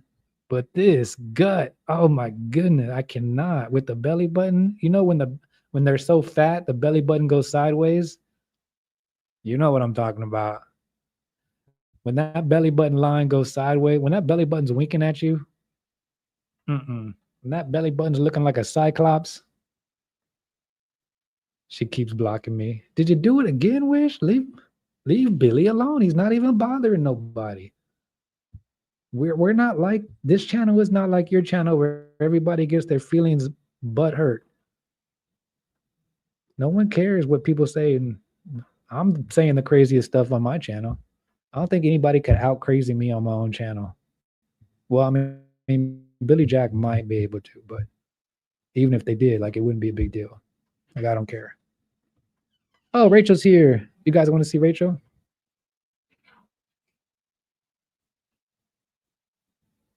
Who's there? Bro, we need all the interactions. Stop banning. Yeah, okay, there. Stop banning. Wish, stop banning. I'm going to take your wrench away. I'm taking Wish's wrench away. She's being bad. She's banning everybody. Just because she bans everybody on her channel. Can't come over here banning people on my channel. We like Billy Jack. Billy Jack didn't even say nothing crazy yet. Like, he didn't even say anything worthy of banning. Here, I'm going to try to unban him. I'm going to my channel. Sweetie, go into my channel and unban. Where is Billy Jack? I don't even think he's banned. Oh, he is banned. Wish, what are you doing? Oh my goodness, you're out of control. I'm taking your wrench away. You're crazy. You're going crazy, Wish. No, Wish. No, wait, how do I do it? How do I take your wrench away? Is this it? I don't know how to take the wrench away. You are out of control. Stop it. Stop it. I'm banning you. I'm banning Wish. Wish is going on. Here, put user in timeout. You're in timeout, Wish, for 5 minutes. Why? Because she's banning everybody. She deleted all these comments. I don't know, because it's not showing the deleted comments on my StreamYards. I gotta look at it in my phone. I don't even know what. That's a lot of banning. What did you do, Wish?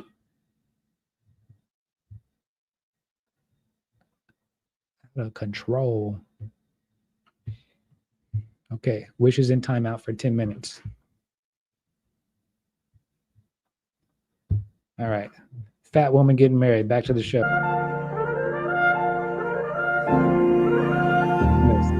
So, all right. Just take that off now. That's just some other people. So what the church does is the church basically, they sex deprive these men because they tell you can't have sex until you get married. Right? So he's gonna. Oh, Billy is only timed out. Okay. All right. Well, Wish is timed out for like 10 minutes now. She's in trouble. She's in the corner. Wish, you're in the corner. Cut it out. Stop it. Figure out how to take your wrench away when I'm done with this. How do I take your wrench away? Because you're out of control. You're getting like wrench happy. You're letting the power go to your head. All right. So they sell these, I'm pretty sure this fat woman was going to church. She was praying to Jesus. She was telling Pastor Marcus, oh, I need a man. I want a man. And, Marcus Roger found this sucker. And he said, hey, how about you go marry Felicia over there? You go, talk to Felicia and but also a steady viewer. Yeah, I know. Like, I'm not famous enough to ban anybody yet. I need the watch hours. I'm not in a position to be ban happy. And I don't even think, like, I don't know what he said, but I don't think he said anything crazy. I don't know. There's only like 2 people, 3 people in here. Who cares what he says?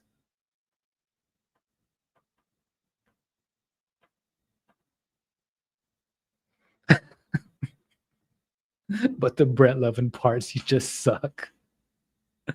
Look, Brett's not even here. Is Brett here? Like, what is Wishy worried about? She's worried Brett's gonna come like watch my channel, even though he hates me because I troll him.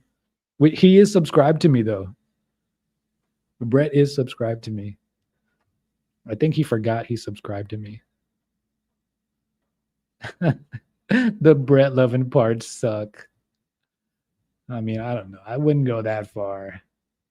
She does love Brett a little bit too. I think she does love Brett more than us. Yeah, you're right. So yeah, in that case, it does suck. I feel like a little bit. What about my feelings, Wish? Yeah, what about my feelings and Billy Jack's feelings? Hate view is still a view. Hate view is even better than a like view. Haters make you famous. So, and I don't think Billy Jack hates me. I think we're kindred spirits. Brett sims her. Oh yeah, that's why she likes him, because Brett sims her a lot. I think she left. She left because I put her in timeout. Wish got mad and left. She probably unsubscribed from me and everything. Wish and I are having a YouTube feud now. Billy Jack came between us. PayPal is a penis bestie. I bet he does. I bet he does. Well, I mean, I don't know. Maybe he doesn't, because if he does, she should have an aircon already and a new phone. Brett is cheap. Brett's not simping enough. You know what? Now I'm mad again. I'm mad all over again. You know why I'm mad? Because Brett isn't even simping enough to buy her an aircon and a new phone. And she still chooses him over us. This is some bullshit. I don't think she's not playing the game right. She's really not playing the game right. Because if she was smart, she'd be pandering to the guys that have more money, that have a little bit more money. She's taking Brett's little Walmart check. You know Brett works at Walmart. He looks like a Walmart employee.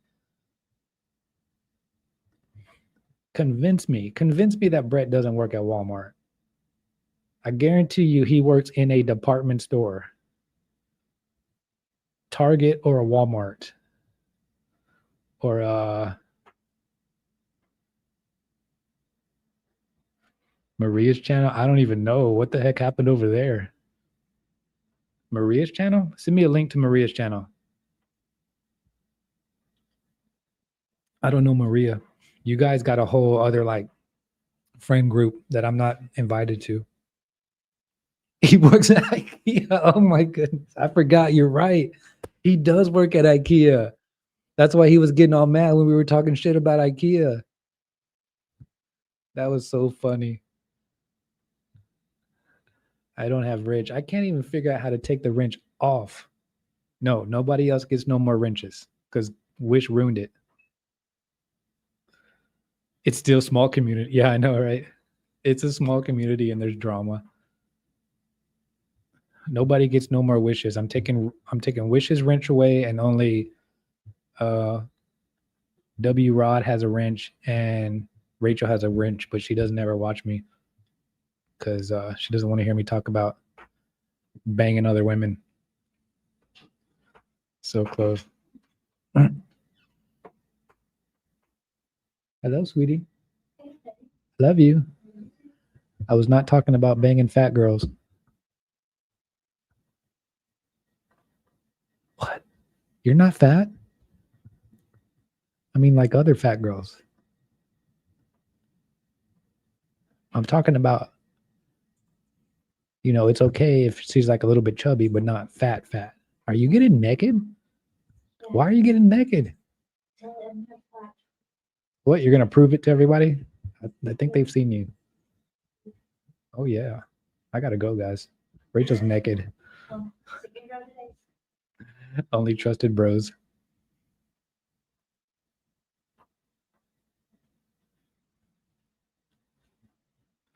Oh, you can't put the link? Move the cam. Sweetie, stop getting naked. I'm trying to work here. Work me. You should see my new hottie. She's a keeper, 32 and no kids. Oh yeah. Sounds like one. You found one with no kids. It's kind of a miracle. All right, which video we're gonna do next? Let's see. Marriage reform. Nah, that's too serious for right now. We're having a good time. It's modern women hate MGTOW because they can't exploit men. All right, we'll do that one. We'll do that one.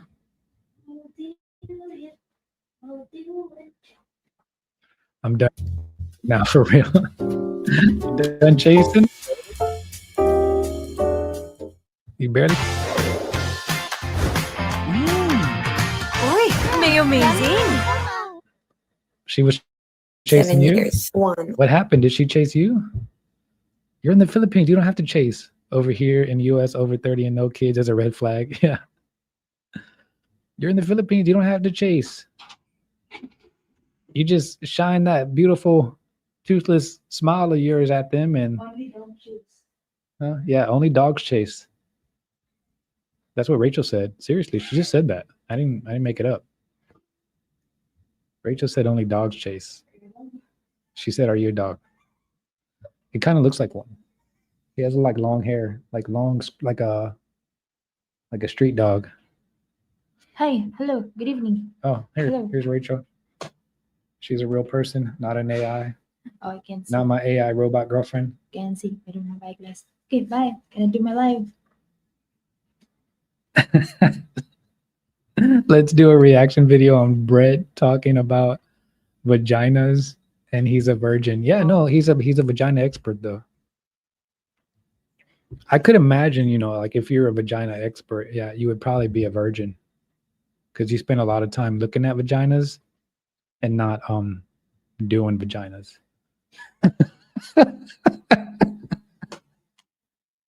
Sweetie.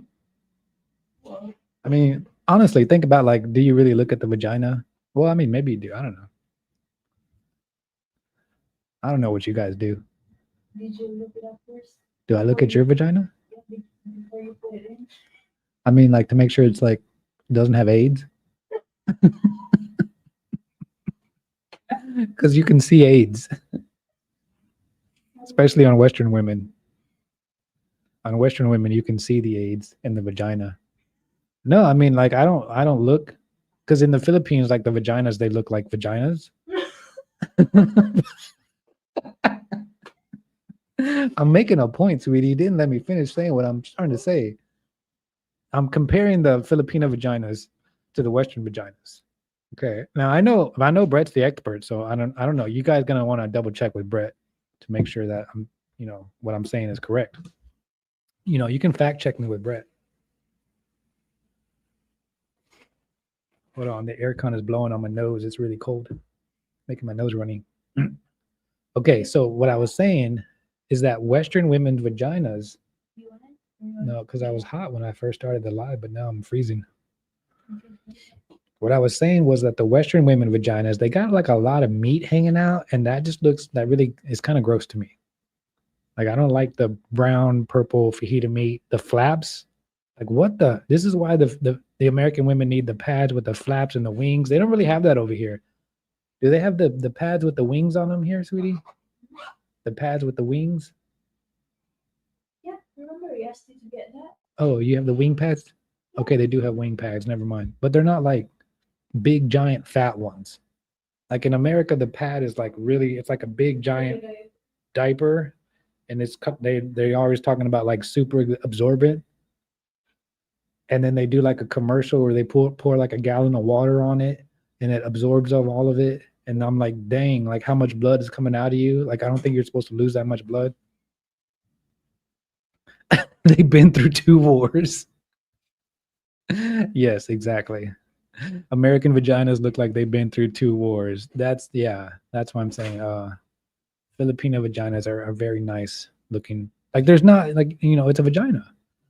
I look at Western women vaginas because they're so like alien looking. You know what I mean? It's like I'm not looking at it because it's attractive. I'm looking at it because I'm like mesmerized by the disgustingness of it. And some of them are like so disgusting. You're like, I don't know about this. I do not know about this. Like, should I be doing this? Some American men feel that American women are very entitled. They feel that many American women expect a partner who fit a specific ideal. He has to be smart, attractive, successful, fit. They believe that many American women have unrealistic expectations. That we They do. expect their partners to do everything, and they expect their partners to put their needs above their own. Two, because of the rise of radical feminism, there is a loss of femininity among American women, and they even started to adopt some masculine traits. Three, They didn't adapt. They are masculine traits now. opportunistic behavior. A big percentage of divorces are initiated by women, and usually it's because they prioritize their career and personal growth over their family life. It's not just golden stop too, right? And a lot of men express some frustration that there is a lack of commitment and loyalty among American women. And that is why a lot of American men are now dating non-American women, because they believe that non-American women tend to prioritize mutual respect, shared values, and commitment. True. I just don't know what's going to happen. And I'm worried that and all my friends and like, we're all going to end up single. Or like, is there you are. I thought that's what you guys were strong. Yeah, I know. Independent don't Like, why is that? need no man. Why is that a problem? that I'm unaware of men taking steps to like be better? You know what I mean? Or like, is us making the steps to be better going to force them to be better? No. It's not our job to make them better. Like they should want to be better themselves. What does she mean by be better? Like come back from Asia? You know what I mean? Like, like you're cooked. You're a cook. Have you heard about Passport Bro? You're still talking about MGTOW. MGTOW, no one cares about MGTOW no more. MGTOW done evolved into Passport Bros. They're gone. They're not even in the country for you to make them be better or for you to shame them into be better. The men that you want to shame into being better have literally left the country. Like you're complaining, you're crying about a problem you can't even fix. You can't even shame these guys. In fact, other men are having to trying to shame these guys now. Other government psyops, algorithms that the government is using to push these videos talking about you manosphere guys are just immature and you need to grow up. And you know what? That's probably true for some guys, for a lot of us. That's not going to change the fact that we're still in the manosphere. We like it. We're not going to leave. And we're still going to leave the country and get hot Asian girls. Anyways, I am just worried that I'm going to end up single for life. And like, while I'm taking all of these steps to become the best version of You're pretty plain. myself, is that also going to just like... In comparison to a Filipina, this white girl's pretty plain Jane. Maybe that's what you're into. I'm just saying. If given the choice, given a man the options, see, that's the problem now because of Passport Bros, is that men are now like, oh crap, look at all these better options I have. These more attractive women. Not only more attractive, feminine and submissive. Sex on demand. Oh, that's abuse. Okay, I'm sorry. Make me single? Because I'm tired of being alone and I just want someone to spend my life. Well, maybe sex and sandwich on demand. You probably won't. Honestly, you could find a simp. All these women, these Western women complaining, act like they can't get a simp. You know there's a simp in her DM. We all know in the manosphere. There's simps in her DM. She could get a man. So what is she complaining about? What is she really complaining about? She can't get the man she wants. she can't get the alpha Chad to come clap her cheeks and pay her rent. That's what they want. They want the alpha Chad who's dumb enough to like simp. And there are those guys, by the way. There's a few of them. I was actually just watching a video on Dave Ramsey. You guys know who Dave Ramsey? He's like the popular financial advisor, Christian financial advisor guy. And so this guy calls into Dave Ramsey's show, and apparently Dave Ramsey gives marriage advice now. I don't know. And he says he's worth like $6 million, and his fiance is only worth like 50,000. And he's asking Dave Ramsey if he thinks he should get a prenup. So there are those guys. Like there's probably like, 1 in a million. Those guys who are like actually do have 6 figures, actually do make millions of dollars, but are still dumb enough to get married. Those guys are, believe it or not, they're still out there. But there's just too few of them. They're almost extinct, but they are still there. And that's what they're waiting for. That's what all these women, they're waiting for that one. It's actually, how like we say in the manosphere, like we're looking for a unicorn. It's actually the women who are looking for unicorns now, because all the guys have left. We got the MGTOWs, the Passport Bros, the Save Yourself, Black Men, SYSBM. What else? There's like a manosphere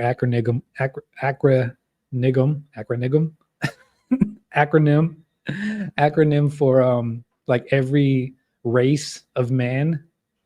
Probably Indians have their own, Chinese probably have their own, Chinese go in their own way, Indians go in their own way. So yeah, you're cooked. You're cooked. That one guy who's making the 6 figures, who's still dumb enough to, marry you, he's already engaged to somebody else. And he's calling Dave Ramsey right now asking if he should get a prenup. What? Okay, thanks. Bye. Short answer, yes, you will be single. You, your friends, and everyone from that movement, you're all going to be single. True. Women started the movement to avoid the average 80% of men and go for the better 20% of top lookers and earners. And now they are worried of dying alone. Oh, no. Men are tired. Men are tired. They're tired of their masculinity being labeled toxic. They're tired of being told, oh, we want a traditional man, but you don't get to want a traditional woman. They're tired of being told you got to want a boss babe and you got to want to delegate your home, the care of the children to, a nanny or to daycare because I still want to be a boss babe, but I really want a traditional man. They're tired of that nonsense. They're also tired of women treating them like crap because women have a ton of options on social media and have decided that they can be extraordinarily picky and discard and abuse, in some cases, verbally, men. Ooh, you're he's ugly. Ooh. They do that stuff all the time. And then if a guy turns around and says, oh, honey, you're not my type. Oh, you're so superficial. Oh my God, he's so superficial. And they go, here are my feelings. Is he saying I'm fat? Grow up. If you're going to dish it out, you got to be able to take it. True. Chivalry is dead.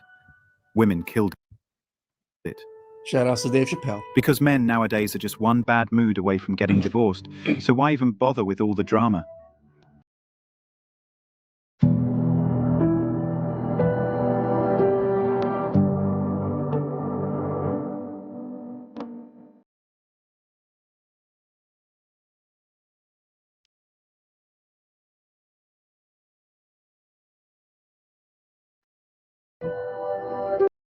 My man. Women think that they're playing hard to get, but it's not that at all for men.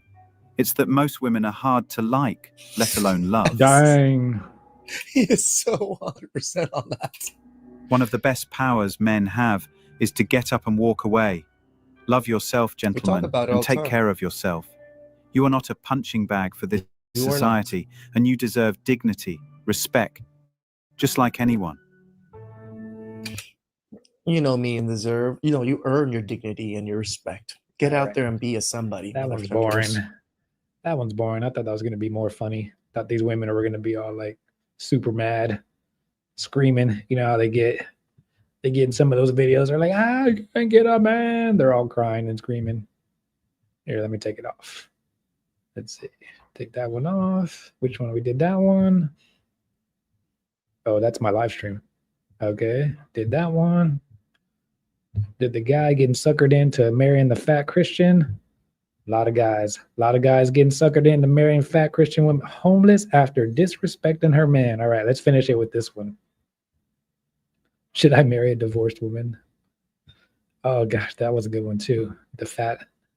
You got the thumbnail, the fat one with the red hair and the 2 kids. Let's see what we got here. Let's watch this one. Similac Gain School with added gangliosides Women supports find faster brain connections for faster learning. What does it say? Everything. He was a good guy. She thought she was bigger than the program. And I really Hold on, let's rewind it.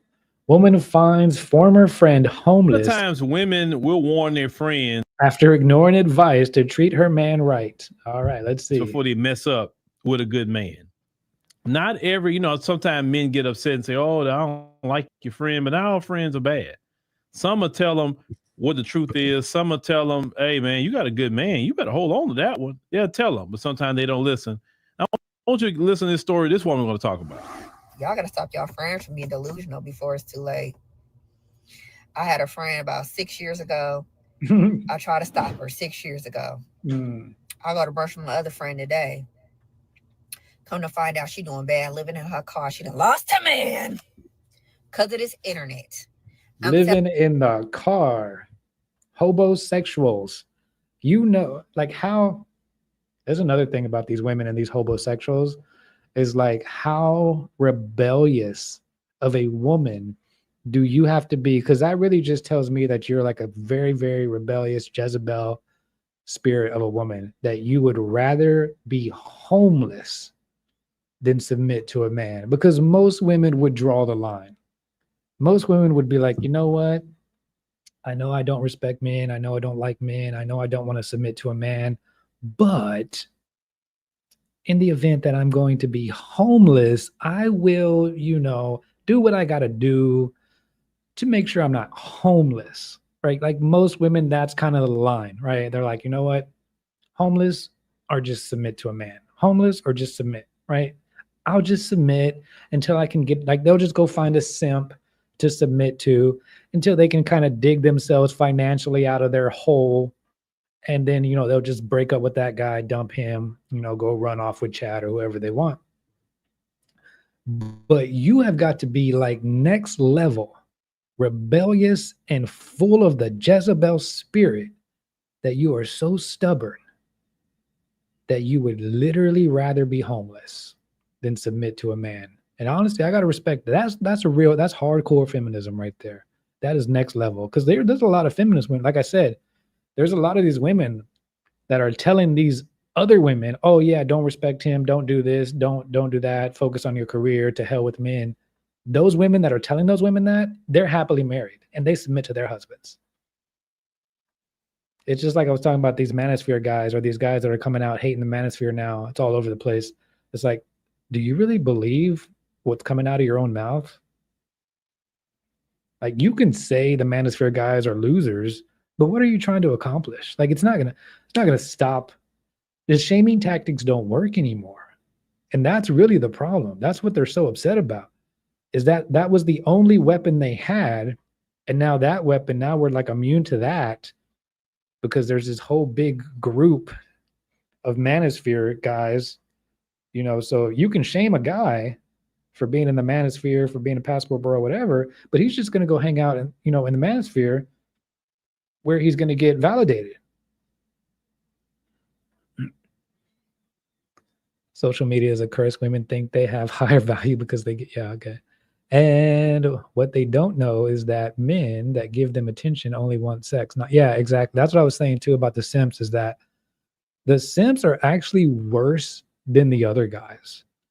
Because I don't think people really think about why a simp is being a simp. Like, a simp is only being a simp to get sex, right? Just trying to get a pat on the head from a woman, trying to get attention from a woman. It's not like he loves that woman or he genuinely cares about that woman, or he's even going to protect that woman in a dangerous situation. This is not a man that women really, and I think women on some level know this too, This is why they don't like simps. This is why the simps, they usually don't give sex to the simps anyways, because they know that this simp is just blowing smoke up their ass trying to get sex. Telling you, 6 years ago, I realized she was delusional. She had a boyfriend, and I knew him.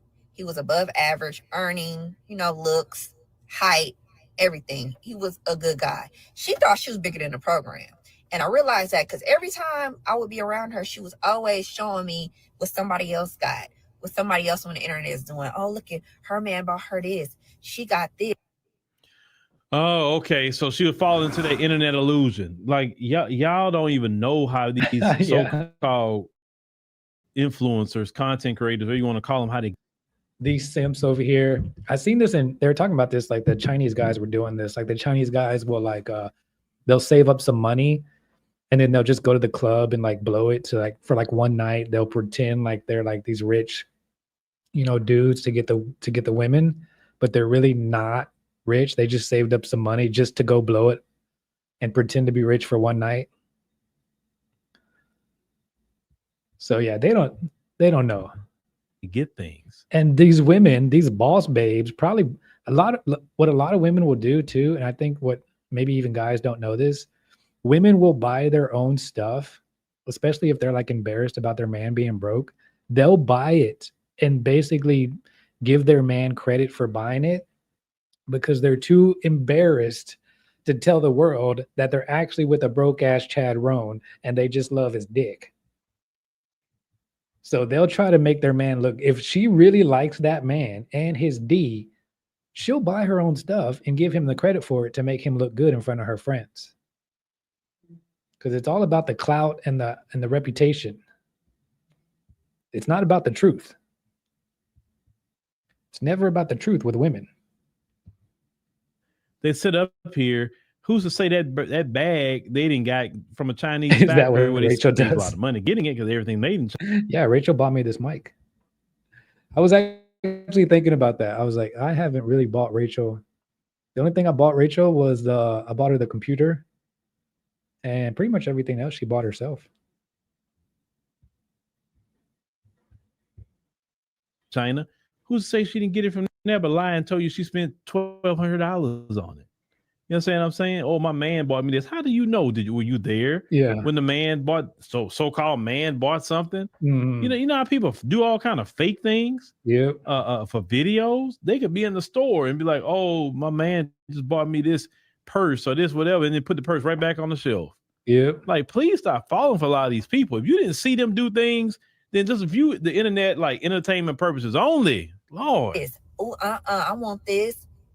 And she already had a man who bought her 3 luxury cars. He paid most of her bills. He took care of her. Of course, they weren't rich, but she wasn't even qualified for that type of man that she already had. And for some reason, because she had a decent man, she thought she was bigger than the program. So he bought her 3 cars, paying bills, and that wasn't good enough. Let me tell you something. Any person, not just a woman, any person who's not satisfied with anything, you'll never be able to give them anything they're happy about. So and you're not satisfied because you didn't work for it. I don't even know. Because you have to struggle for it. Oh, you'll be satisfied. He bought her 3 cars, but now she's homeless living in 1 car. What happened to her other 2? Did he wise up and take his cars back? Was that what happened? Were they still his cars? Like she was driving them, but they were still his cars in his name. Maybe he's not as dumb as she's making him out to be. Maybe he wasn't as big as a simp. Because a lot of simps will do that too. Like they'll, put everything in their name in case things go south. Yeah, here you can drive the car, but you don't own the car. And these women will be driving around in their dude's car, like, oh, he bought me this new car. No, it's still in his name. But 3 bags, taking care of her business. I'm sorry, 3 luxury cars. And she's still not happy. Child, come to find out. Why did she need 3 cars? Did she have 3 cars at one time, or was she like wrecking these cars? I bet you she was crashing these cars. She was probably totaling out these cars, and you had to keep buying her another one. Left hand. And it's the thing I tried to tell her every time she would show me, oh, look at, her man bought her Chanel. Oh, look what she got. I said, you don't know them people. You don't know what she has to go through. You don't know. She be showing me like, oh, I know this girl.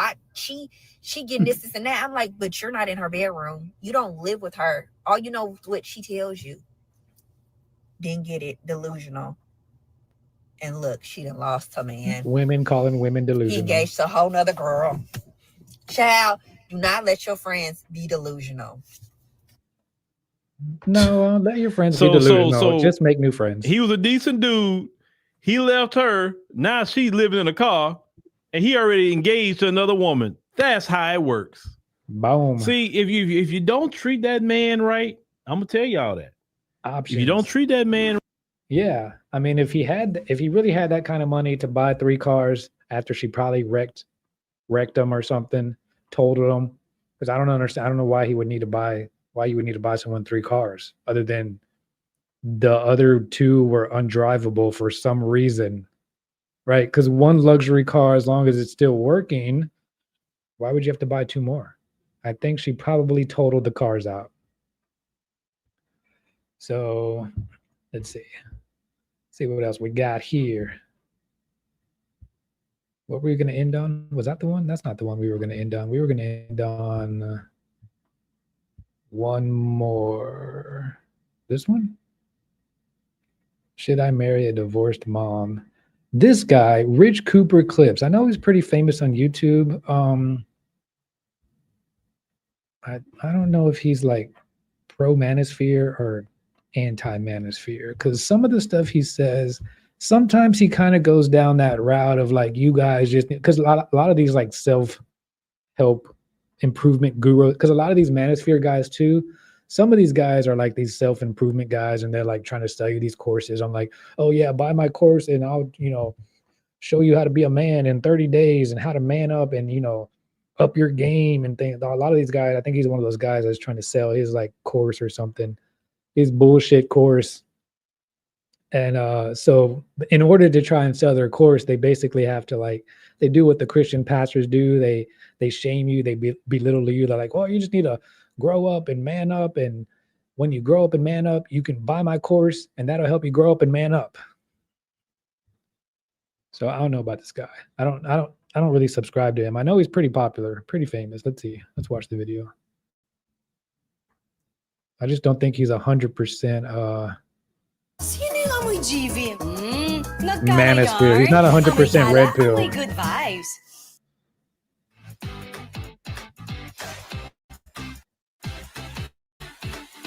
Probably least the 3 cars, yeah. Rich. She had a son who was 13 years old at the time. While hold on, let's go back. Oh, go back. Play. There's not a day that goes by where somebody doesn't message me or put in a comment of a video. I mean, he has 294,000 subscribers. Says, I wish I knew this 6 months ago or 9 years ago before insert this happened. You're like the father I never had. So here we are today, about to drop some cold, hard truth bombs in Bomber Command. I got a comment in a recent video that I did, which was basically dating advice for guys in their 30s. It was very well received. Should I marry a divorced mom? I would say no. I would say probably single mother. I would marry a single mother before I married a divorced woman, because once they've been divorced, they really they learn the system by going through the system. I don't think women, not even women, have a complete full understanding of the family court system until they actually go through it. And then they really they kind of know they can use it to get money from men, but they don't know how well they can use it until they've actually been through it. So once they've been through it once, then they have a full, education on the family court system and how they can manipulate it in their favor. So it'd be very dangerous to marry a divorced woman because she knows the system now. She knows it. Like before, she kind of had an idea. Now she knows, she has a master's degree in how to manipulate because she's done it once, right? That was the first time, the starter husband, that was the training. So it's going to be very easy for her to do it a second time and a third time. And most of these women who are married, that's another thing too, is we're always talking about divorce statistics in the manosphere. So, and these Christian guys want to say, well, the divorce rate is only 50%. And don't believe those red pill guys because they're lying. It's not 70%. It's not 90%. They literally say that. Like 50% is a good thing. They're trying to sell it to you. They're like, no, those red pill guys are lying. The divorce rate is not 70%. It's only 50%. Yeah. Okay. Well, this parachute only has a 50% chance of opening. So good luck. Good luck with that. So, you know, just to appease the Christian beta male simps, well, let's just say it's 50%. The first marriage, but statistically, after a woman has been through a first marriage, the divorce rate increases. So let's say, and we know that if she's college educated, the divorce rate is 90%. All right. Those are the numbers. They're going to be like, where's your proof? I don't know. Go look it up for yourself. If she's college, so let's start at 50%. If she's college educated, it goes up to 90%. Most of them are college educated. So you got a 90% chance of, and then if she's been divorced before, I mean, it's already over 100%. You're already over 100% chance of getting a divorce, and they're still trying to sell it to you guys. Like, what's wrong with you? Why don't you want it? Why don't you want this parachute that doesn't work? Just jump. Just jump and hit the ground running. And this particular subscriber shared his own personal story. So I suppose the point of this video is, should I marry a single mother or a divorced mother? Is basically how it goes. So I'm going to read you his story, and I'll throw some of my feedback and comments on it as we go and at the end. I know that some of you ladies are going to be watching this, so hold on tight and watch it straight to the end, and you can comment then. Gentlemen, this is something that you need to be aware of. This is kind of like red pill awareness. It definitely adds to your mental health if you can digest and consume this information, and make sure that you view the world with this lens of hypergamy. Here we go. So he says about 4 years. So see, he said that, and this is what the anti-manosphere guys are trying to basically say now, like, oh, you know, you can't really be a, and this is what I've always said too. They're trying to say, oh, you red pill guys, you manosphere guys are bitter. I'm like, I'm in a happy, committed relationship. I'm not bitter, but I do view the world and women through a red pill lens, you know? So yes, it helps you navigate your life and make better relationship decisions. And I guess that's what they don't want. I guess they really, they should just be honest and say, look, we don't want you guys wising up. We don't want you guys using this information for your benefit. So just stop it. Like if they would just say it like that, I'd be like, okay, well, at least you're being honest, you know, but they want to package it in like, hey, you guys just need to grow up and be real men and stop crying on the internet and the manosphere. Yeah, never mind. Like, what about your sons? This is what I always say to these women and these men who are anti-manosphere. I'm like, do you have sons? Do you want your sons? I mean, maybe they do. I don't know. I mean, we know women do because women don't tell their sons about any of this stuff. But what about fathers? Shouldn't fathers tell their sons, hey, look, these women are kind of nuts, kind of hypergamous, like, you know, be careful. 4 years after my divorce, he says, I'm a 43-year-old male, met a woman who's 40. And after 1 year of dating, we started talking about marriage. She had a son who was 13 years old at the time. While having dinner after ring shopping one evening, we started talking. She already has a son husband. So hell no. She has a grown, almost adult son husband. Hell no. That's an automatic hell no. Talking about her son's schooling and where we were going to live.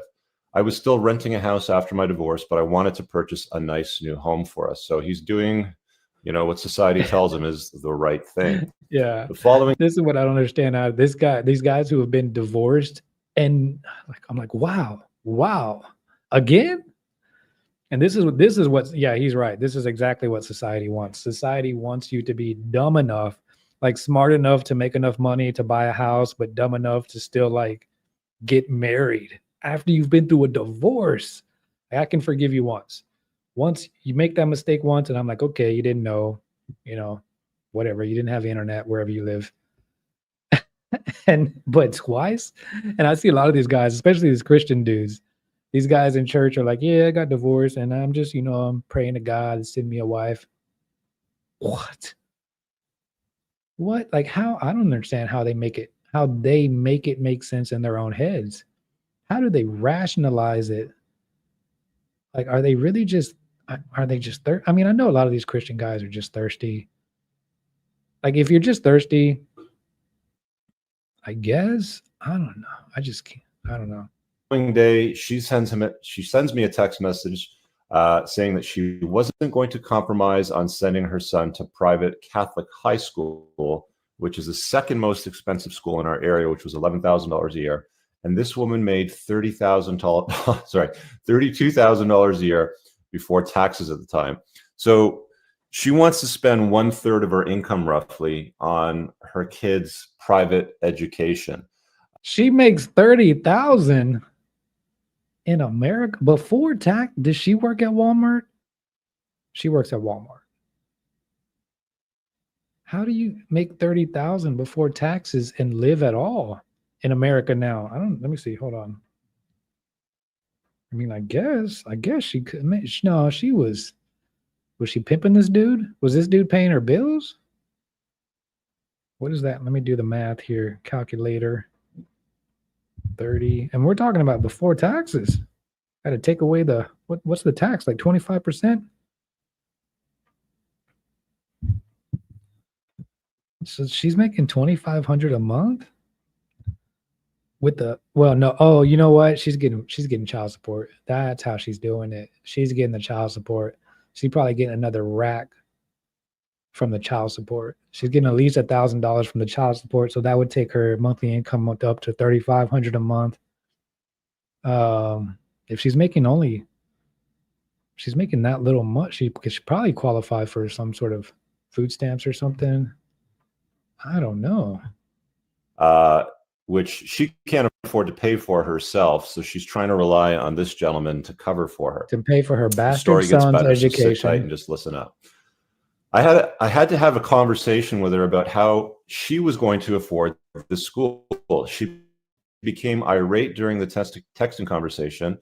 I wasn't completely opposed to the school because I was raised Catholic and attended a Catholic high school. But my issue was after we started discussing marriage. Let's be honest. He wanted to get the 13-year-old man out of the way so he could clap the mom's cheeks, whenever he wanted. Without the 13-year-old man, because once a boy is 13, let's face it, it's practically man already. All right. You got this grown boy walking around your house, drinking your milk, eating your food, busting in every room, and you're trying to clap cheeks. What do you like? There's no privacy for clapping his mom's cheeks. And he's 13. He knows what you're doing, right? He knows you're trying to clap his mom's cheeks. She was already making financial decisions on her own that were going to affect me. So he didn't care about the boy's education. He was just trying to get the kid out of the damn way. I thought that was. He's trying to get the little bastard kid completely wrong out of the house. So this is where guys start to get better in their life, where they start to listen to their intuition and subscribe to it and really honor it. Younger guys don't do that very well. So gentlemen, listen up to the rest of this story. The argument escalated to the point where escalated to the point that I told her to come to my house. We live separately and to get her shit. I was done arguing with her. Now she wants to talk about it. So, let's keep going. She comes over and I explain my viewpoint and I tell her, what, for instance, a week before the wedding, I show up with a new $125,000 Porsche. How would that make you feel knowing that you're about to marry me and we had to pay for this expensive car loan? The light finally went off in her head. So what he's describing there is not a light that went off in her head, acknowledging that her argument was silly and that she might have been taking advantage of him financially, and that she should probably capitulate and maybe be more of a contributor to the relationship and where it was going. But it was, okay, this argument isn't working. I've got to redirect my efforts. Exactly. Listen up through the rest of this.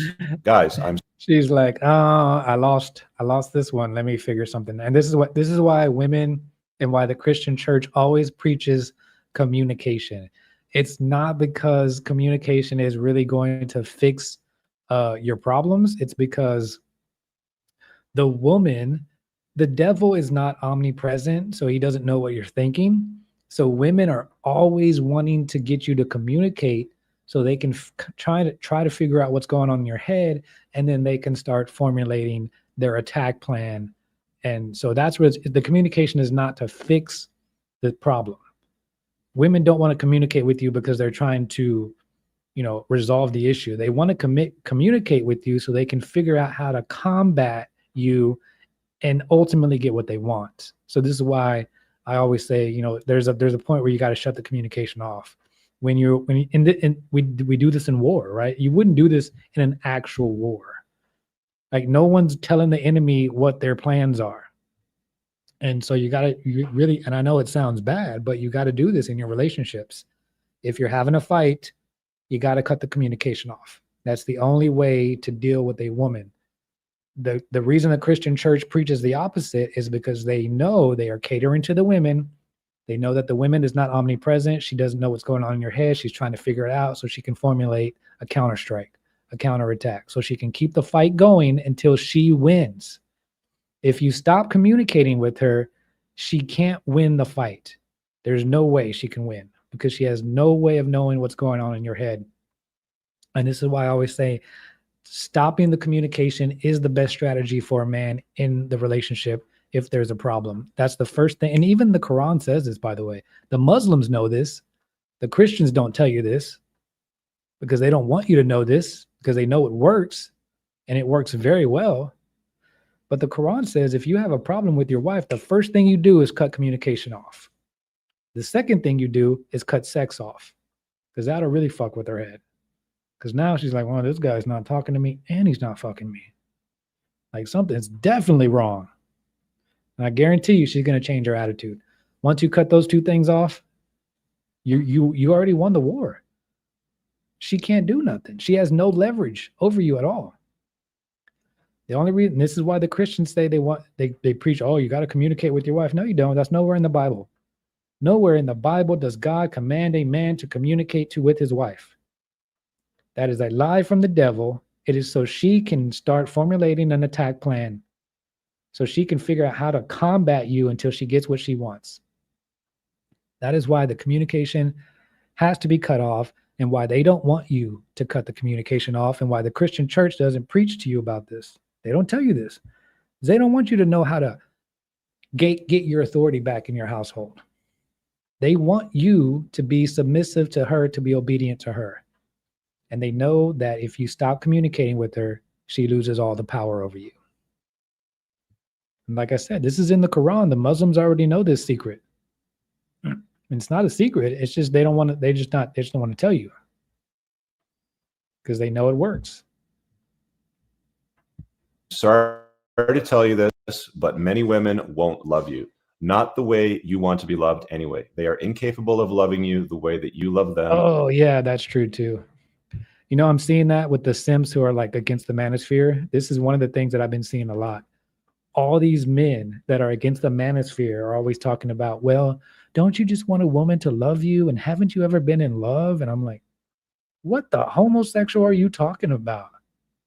Women are not supposed to, first of all, biblically, women are incapable of love.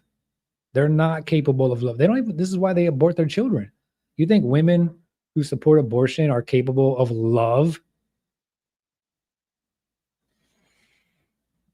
Men are never supposed to be getting love from women. The weakest, most pathetic men are the men who are like, oh, I just want a woman to love me. And, no, the man's love comes from God. And then it goes from God to the man, from man to the woman. It does not go in reverse.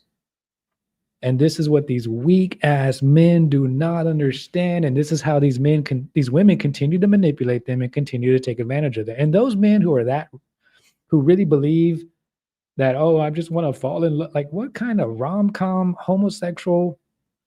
It's not even gay. I'm not even going to say gay because that's just shaming tactics. But really, if you're a man, you're not thinking about, oh, I need her to just love me and I can't wait to fall in love. No, let's be realistic. You're thinking about sex. You're thinking about it might grow into love, but initially you're just trying to clap the cheeks. Now, maybe if you've been married for a few years, it might grow into that. And the men are capable of loving, but expecting a woman Like expecting to get, and a lot of these men, this is the same thing with the atheists I was talking about earlier. These atheist men, these atheist simp men who don't believe in God, so they don't know where their love comes from, are trying to get love from women, not realizing that women are incapable of love. The Bible does not command a woman to love because they're not, God did not create them for that. God created men to love, not women.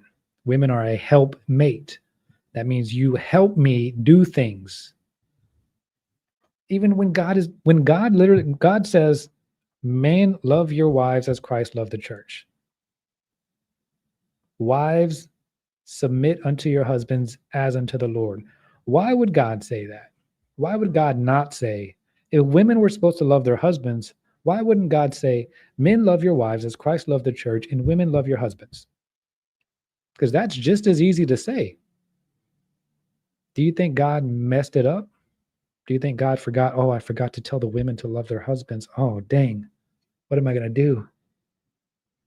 God knew exactly what he was doing and exactly what he was saying. And he specifically does not command a woman to love her husband because two reasons. Either she can't do it because God didn't put it in her to be able to do it, because God says, "I'll never put anything on you more than you can bear."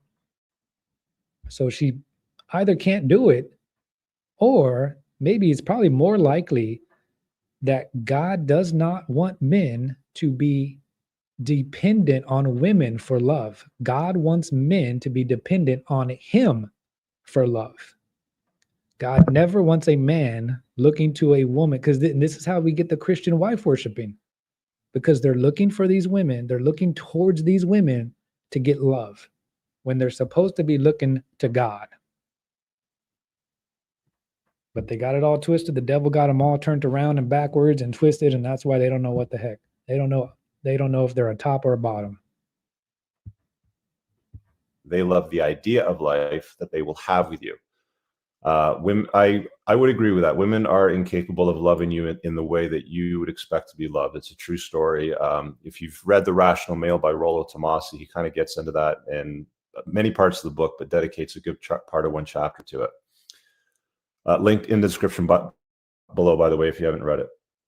To briefly wrap up this story, we got back together. We got engaged. Now, what typically happens is when she comes over to get her shit and she wants to talk about it, and the light that goes off in her head, I suspect the part that he's probably leaving out in his is the blowjob part. Comment here is that they had the epic makeup sex. Yep. And boom. That's usually what pulls guys back into nonsense. Yeah, the Filipino girls do that too. As soon as you threaten to break up with them, it's going to be panties off and all kinds of flips and tricks and whatever sex carnival you want to have, you're going to get. As soon as you say you're leaving, yeah. So yeah, they had some makeup sex. Conversations, relationships, and all that stuff. That they know that their intuition talks to them. It's this little quiet voice that talks to us that we often just turn around and go, "No, I'm not going to listen to you. You don't know what you're talking about." And then along comes, and this is how you know it's not love either. It's using sex to manipulate the man out of his rational judgment. Like that man had already decided, "Hey, look, I'm going to break up with you. You're nuts. So come get your stuff and we're just going to be done." Right? He had already consciously made that decision in his head. She comes over, sucks his balls, and now he's like, "Okay, let's talk about it some more." Once again, all the rationality. And so she won that battle, because this is why the Quran says you got to cut off the sex. You got to cut off the communication and you cut off the sex when you're in a fight with a woman, especially the woman you're in a relationship with, because that sex messes up your rational judgment. You already decided you were going to break up with her.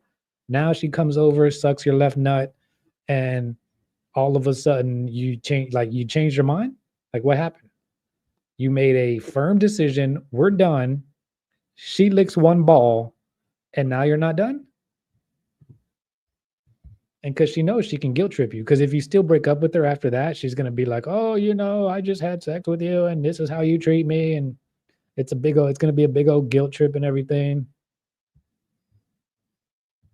Comes, Ms. Wrong, who wants to talk about things and have a conversation about it, which usually ends up in epic makeup sex where she does all the naughty stuff that we like. But hold on, let's keep going and reading off the story. I didn't watch this video, guys. Like, this is the first time I'm watching this video, and I literally just said everything he said before he said it. Story. There are good women out there, but there's also a glut of vampires. When you are younger and you find love, you build to plan a life together. Once over 30, too many are looking for a fix to their failed life, an upgrade to the life that they feel entitled to, and one in which they're not willing to work for themselves. This is what hypergamy is. Women marry up. The doctors, lawyers, physicians, successful business people, entrepreneurs. And there's nothing wrong with hypergamy, honestly. Like, I'm not even against hypergamy. I think it's just like, it's something that needs to be kind of just, it needs to be out in the open. Like, every relationship is transactional, right? Everyone, even Rachel and I. But the men need to know that they're in a transactional relationship. It's actually healthier when you talk about it openly, when you're aware of it. You can act like, I have a healthy relationship now with Rachel because I look at my relationship through the lens of the red pill. You know, so I'm not going to get these weak, these simp ass men who don't like the red pill philosophy. They're the ones who get their feelings hurt when she wants them to, you know, buy her a new purse, a new Louis Vuitton. Then they're all like, oh, you know, what do you think I am? You think I made of money? No, these same simp ass guys who hate the red pill, they're the ones talking about going 50-50. And then wondering why women don't respect them and why women don't want to be with them anyways. When you accept the reality that every relationship is transactional, you can actually have healthier relationships because you're not going to get your feelings hurt. You know, she knows what you want and you know what she wants. And no one gets their feelings hurt because the truth is out there on the table. No one's pretending. No one's trying to manipulate nobody. No one's trying to, like, you know, pretend, because these women will like play games to kind of pretend like they're not hypergamous, you know, pretend like they're not using sex to get what they want, you know, because they don't want to come out, because it just sounds bad. You know, when you say it out loud, it's bad. It's not bad. It's just nature. Just accept it, accept the reality of it, and then you can go on with your relationship. Rich people do this. Rich people aren't fooling themselves. Rich guys know I'm buying her a Louis Vuitton purse so I can clap her cheeks later. Rich guys aren't tripping about it. Will often marry, you know, regular women. Sometimes they'll engage in dating single moms and have conversations about getting married because they're looking for the security. It doesn't work the other way around. You'll never see a successful woman in a position who might be a doctor, physician, lawyer, accountant, something like that, that will marry a guy that drives a taxi cab. They just don't do it. They're smarter than us guys that way. You know, women do marry up. So you have to be aware of this. This is red pill awareness. Let's take the red sweater on and do the red pill awareness thing. Open your eyes to it, guys. Feel entitled. Okay. To briefly wrap up the story, we got back together, we got engaged, and after she had the ring on her finger, she thought she had me, she had won. The sex changed, she changed. It slowed down. She became argumentative during the house shopping and generally became irrational about where we were. This is the thing that, like, Western women are so dumb. Like, they can't even play the long game. They stop. Like, she just got engaged and she already stopped having sex with him. She already stopped doing the flips and tricks. At least the Filipino women, I don't know, most of the Filipino women, even after they're married, like Filipino women, they enjoy having sex with their husband. So that's not really an issue. But the Western women, they can't even fake it past the engagement. They're like, as soon as she gets engaged, she's like, whoa, thank God I don't have to have sex with this loser anymore. And she's not even like, it's not even on paper yet. But hey, you guys keep falling on the sword. We're going to live and about the small wedding we were going to have. She had issues about the house purchasing and the wedding, which made me realize this woman was in the relationship for what she could get out of it. I finally broke it off with her 2 weeks before the wedding because she hadn't seen me to the prior 2 weeks because she didn't want to fight about the wedding. Good job, man. You listened to your intuition. Thank you. You are a rational male. A lot of guys will keep plowing through Barely. because of the planning, the invitations, the bookings, the da. Gentlemen, if you have a niggling suspicion, that little voice that's going off and you're like, huh? Listen to it. It is telling you something. It is picking up danger signs. You know, we try to rationalize a lot of stuff with what goes on in our head, but it's the stuff below the neck, our heart, our gut, that speaks to us on a regular basis and tells us whether or not we're making good or bad choices. This is why I'm here. This is why I make these videos.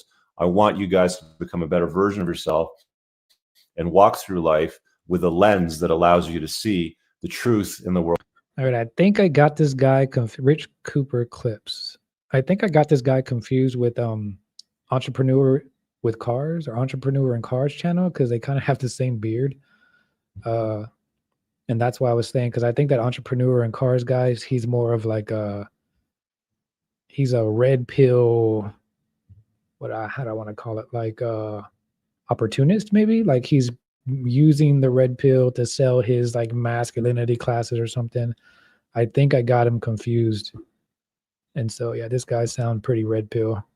Let's see. Let's listen. Let's see if he tries to sell us a class at the end. World that you're living in.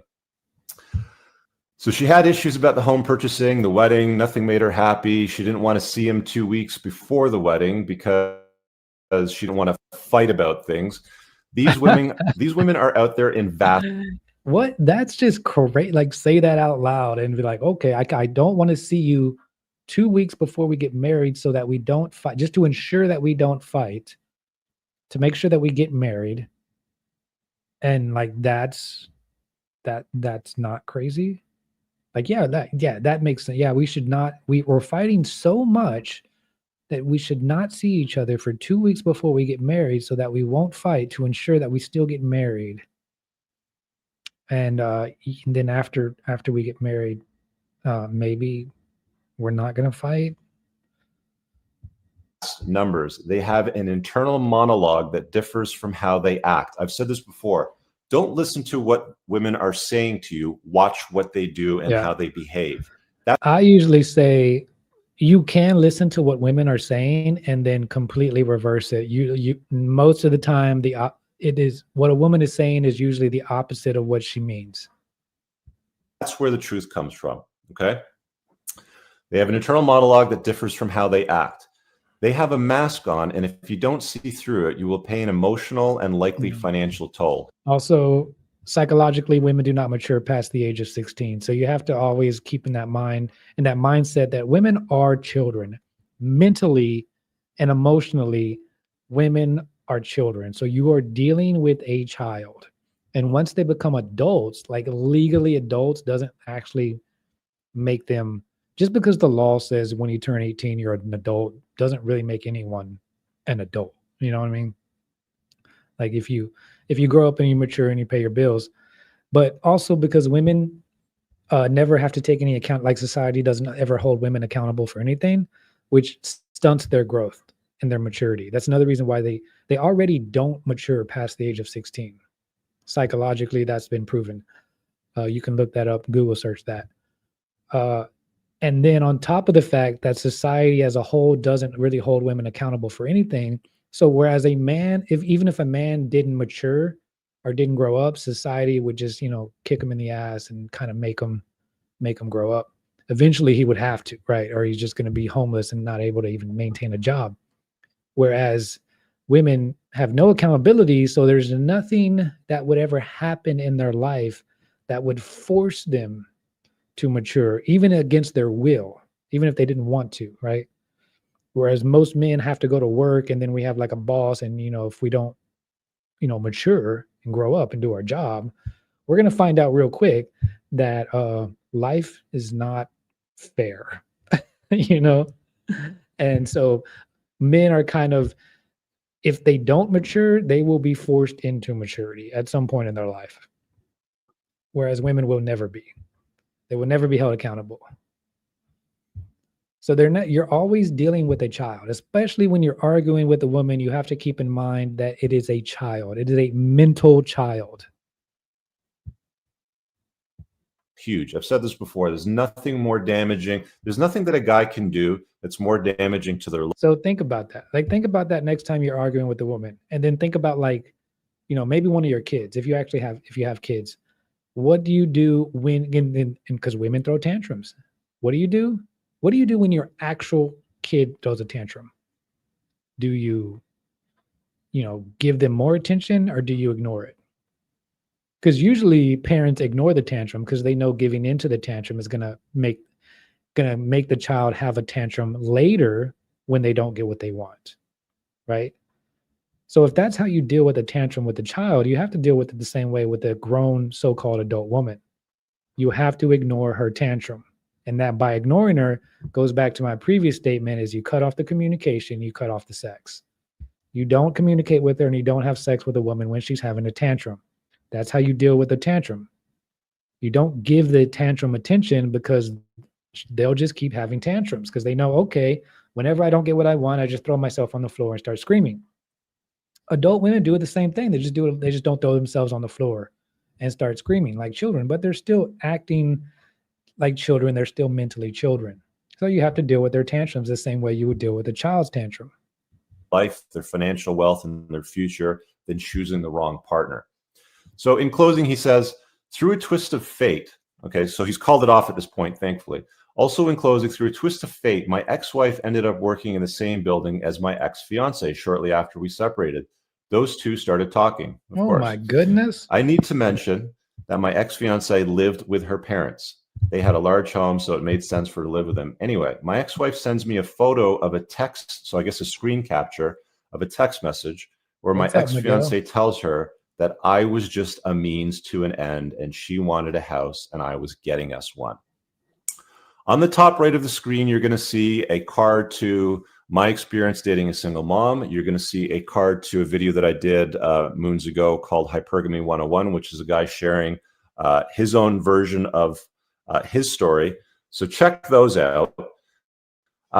Gentlemen, open your eyes, become a rational man, and recognize the world that we live in and the default programming in which women operate under. Oh, no. They look to trade up. They look to get. All right, we know that. I think this is where he's going to try and sell us a course. Let's see. All right, guys, I really hope that you enjoyed that clip. If you want to check out the full-length podcast episode, you can find that right over here. Also, make sure you visit my website over here where you'll find my supplements, the opportunity to book me privately one-on-one for coaching. Oh, there it is. He's trying to sell us a course. Oh, no. Yeah, he's a red pill opportunist. I told you guys, eventually there was going to be a course. Well, at least he has supplements. You know, you can buy something you actually need to work out. All right, guys, that's the show for today. MK Mobile Gaming in the Philippines, signing out. I'll see you guys in the next one.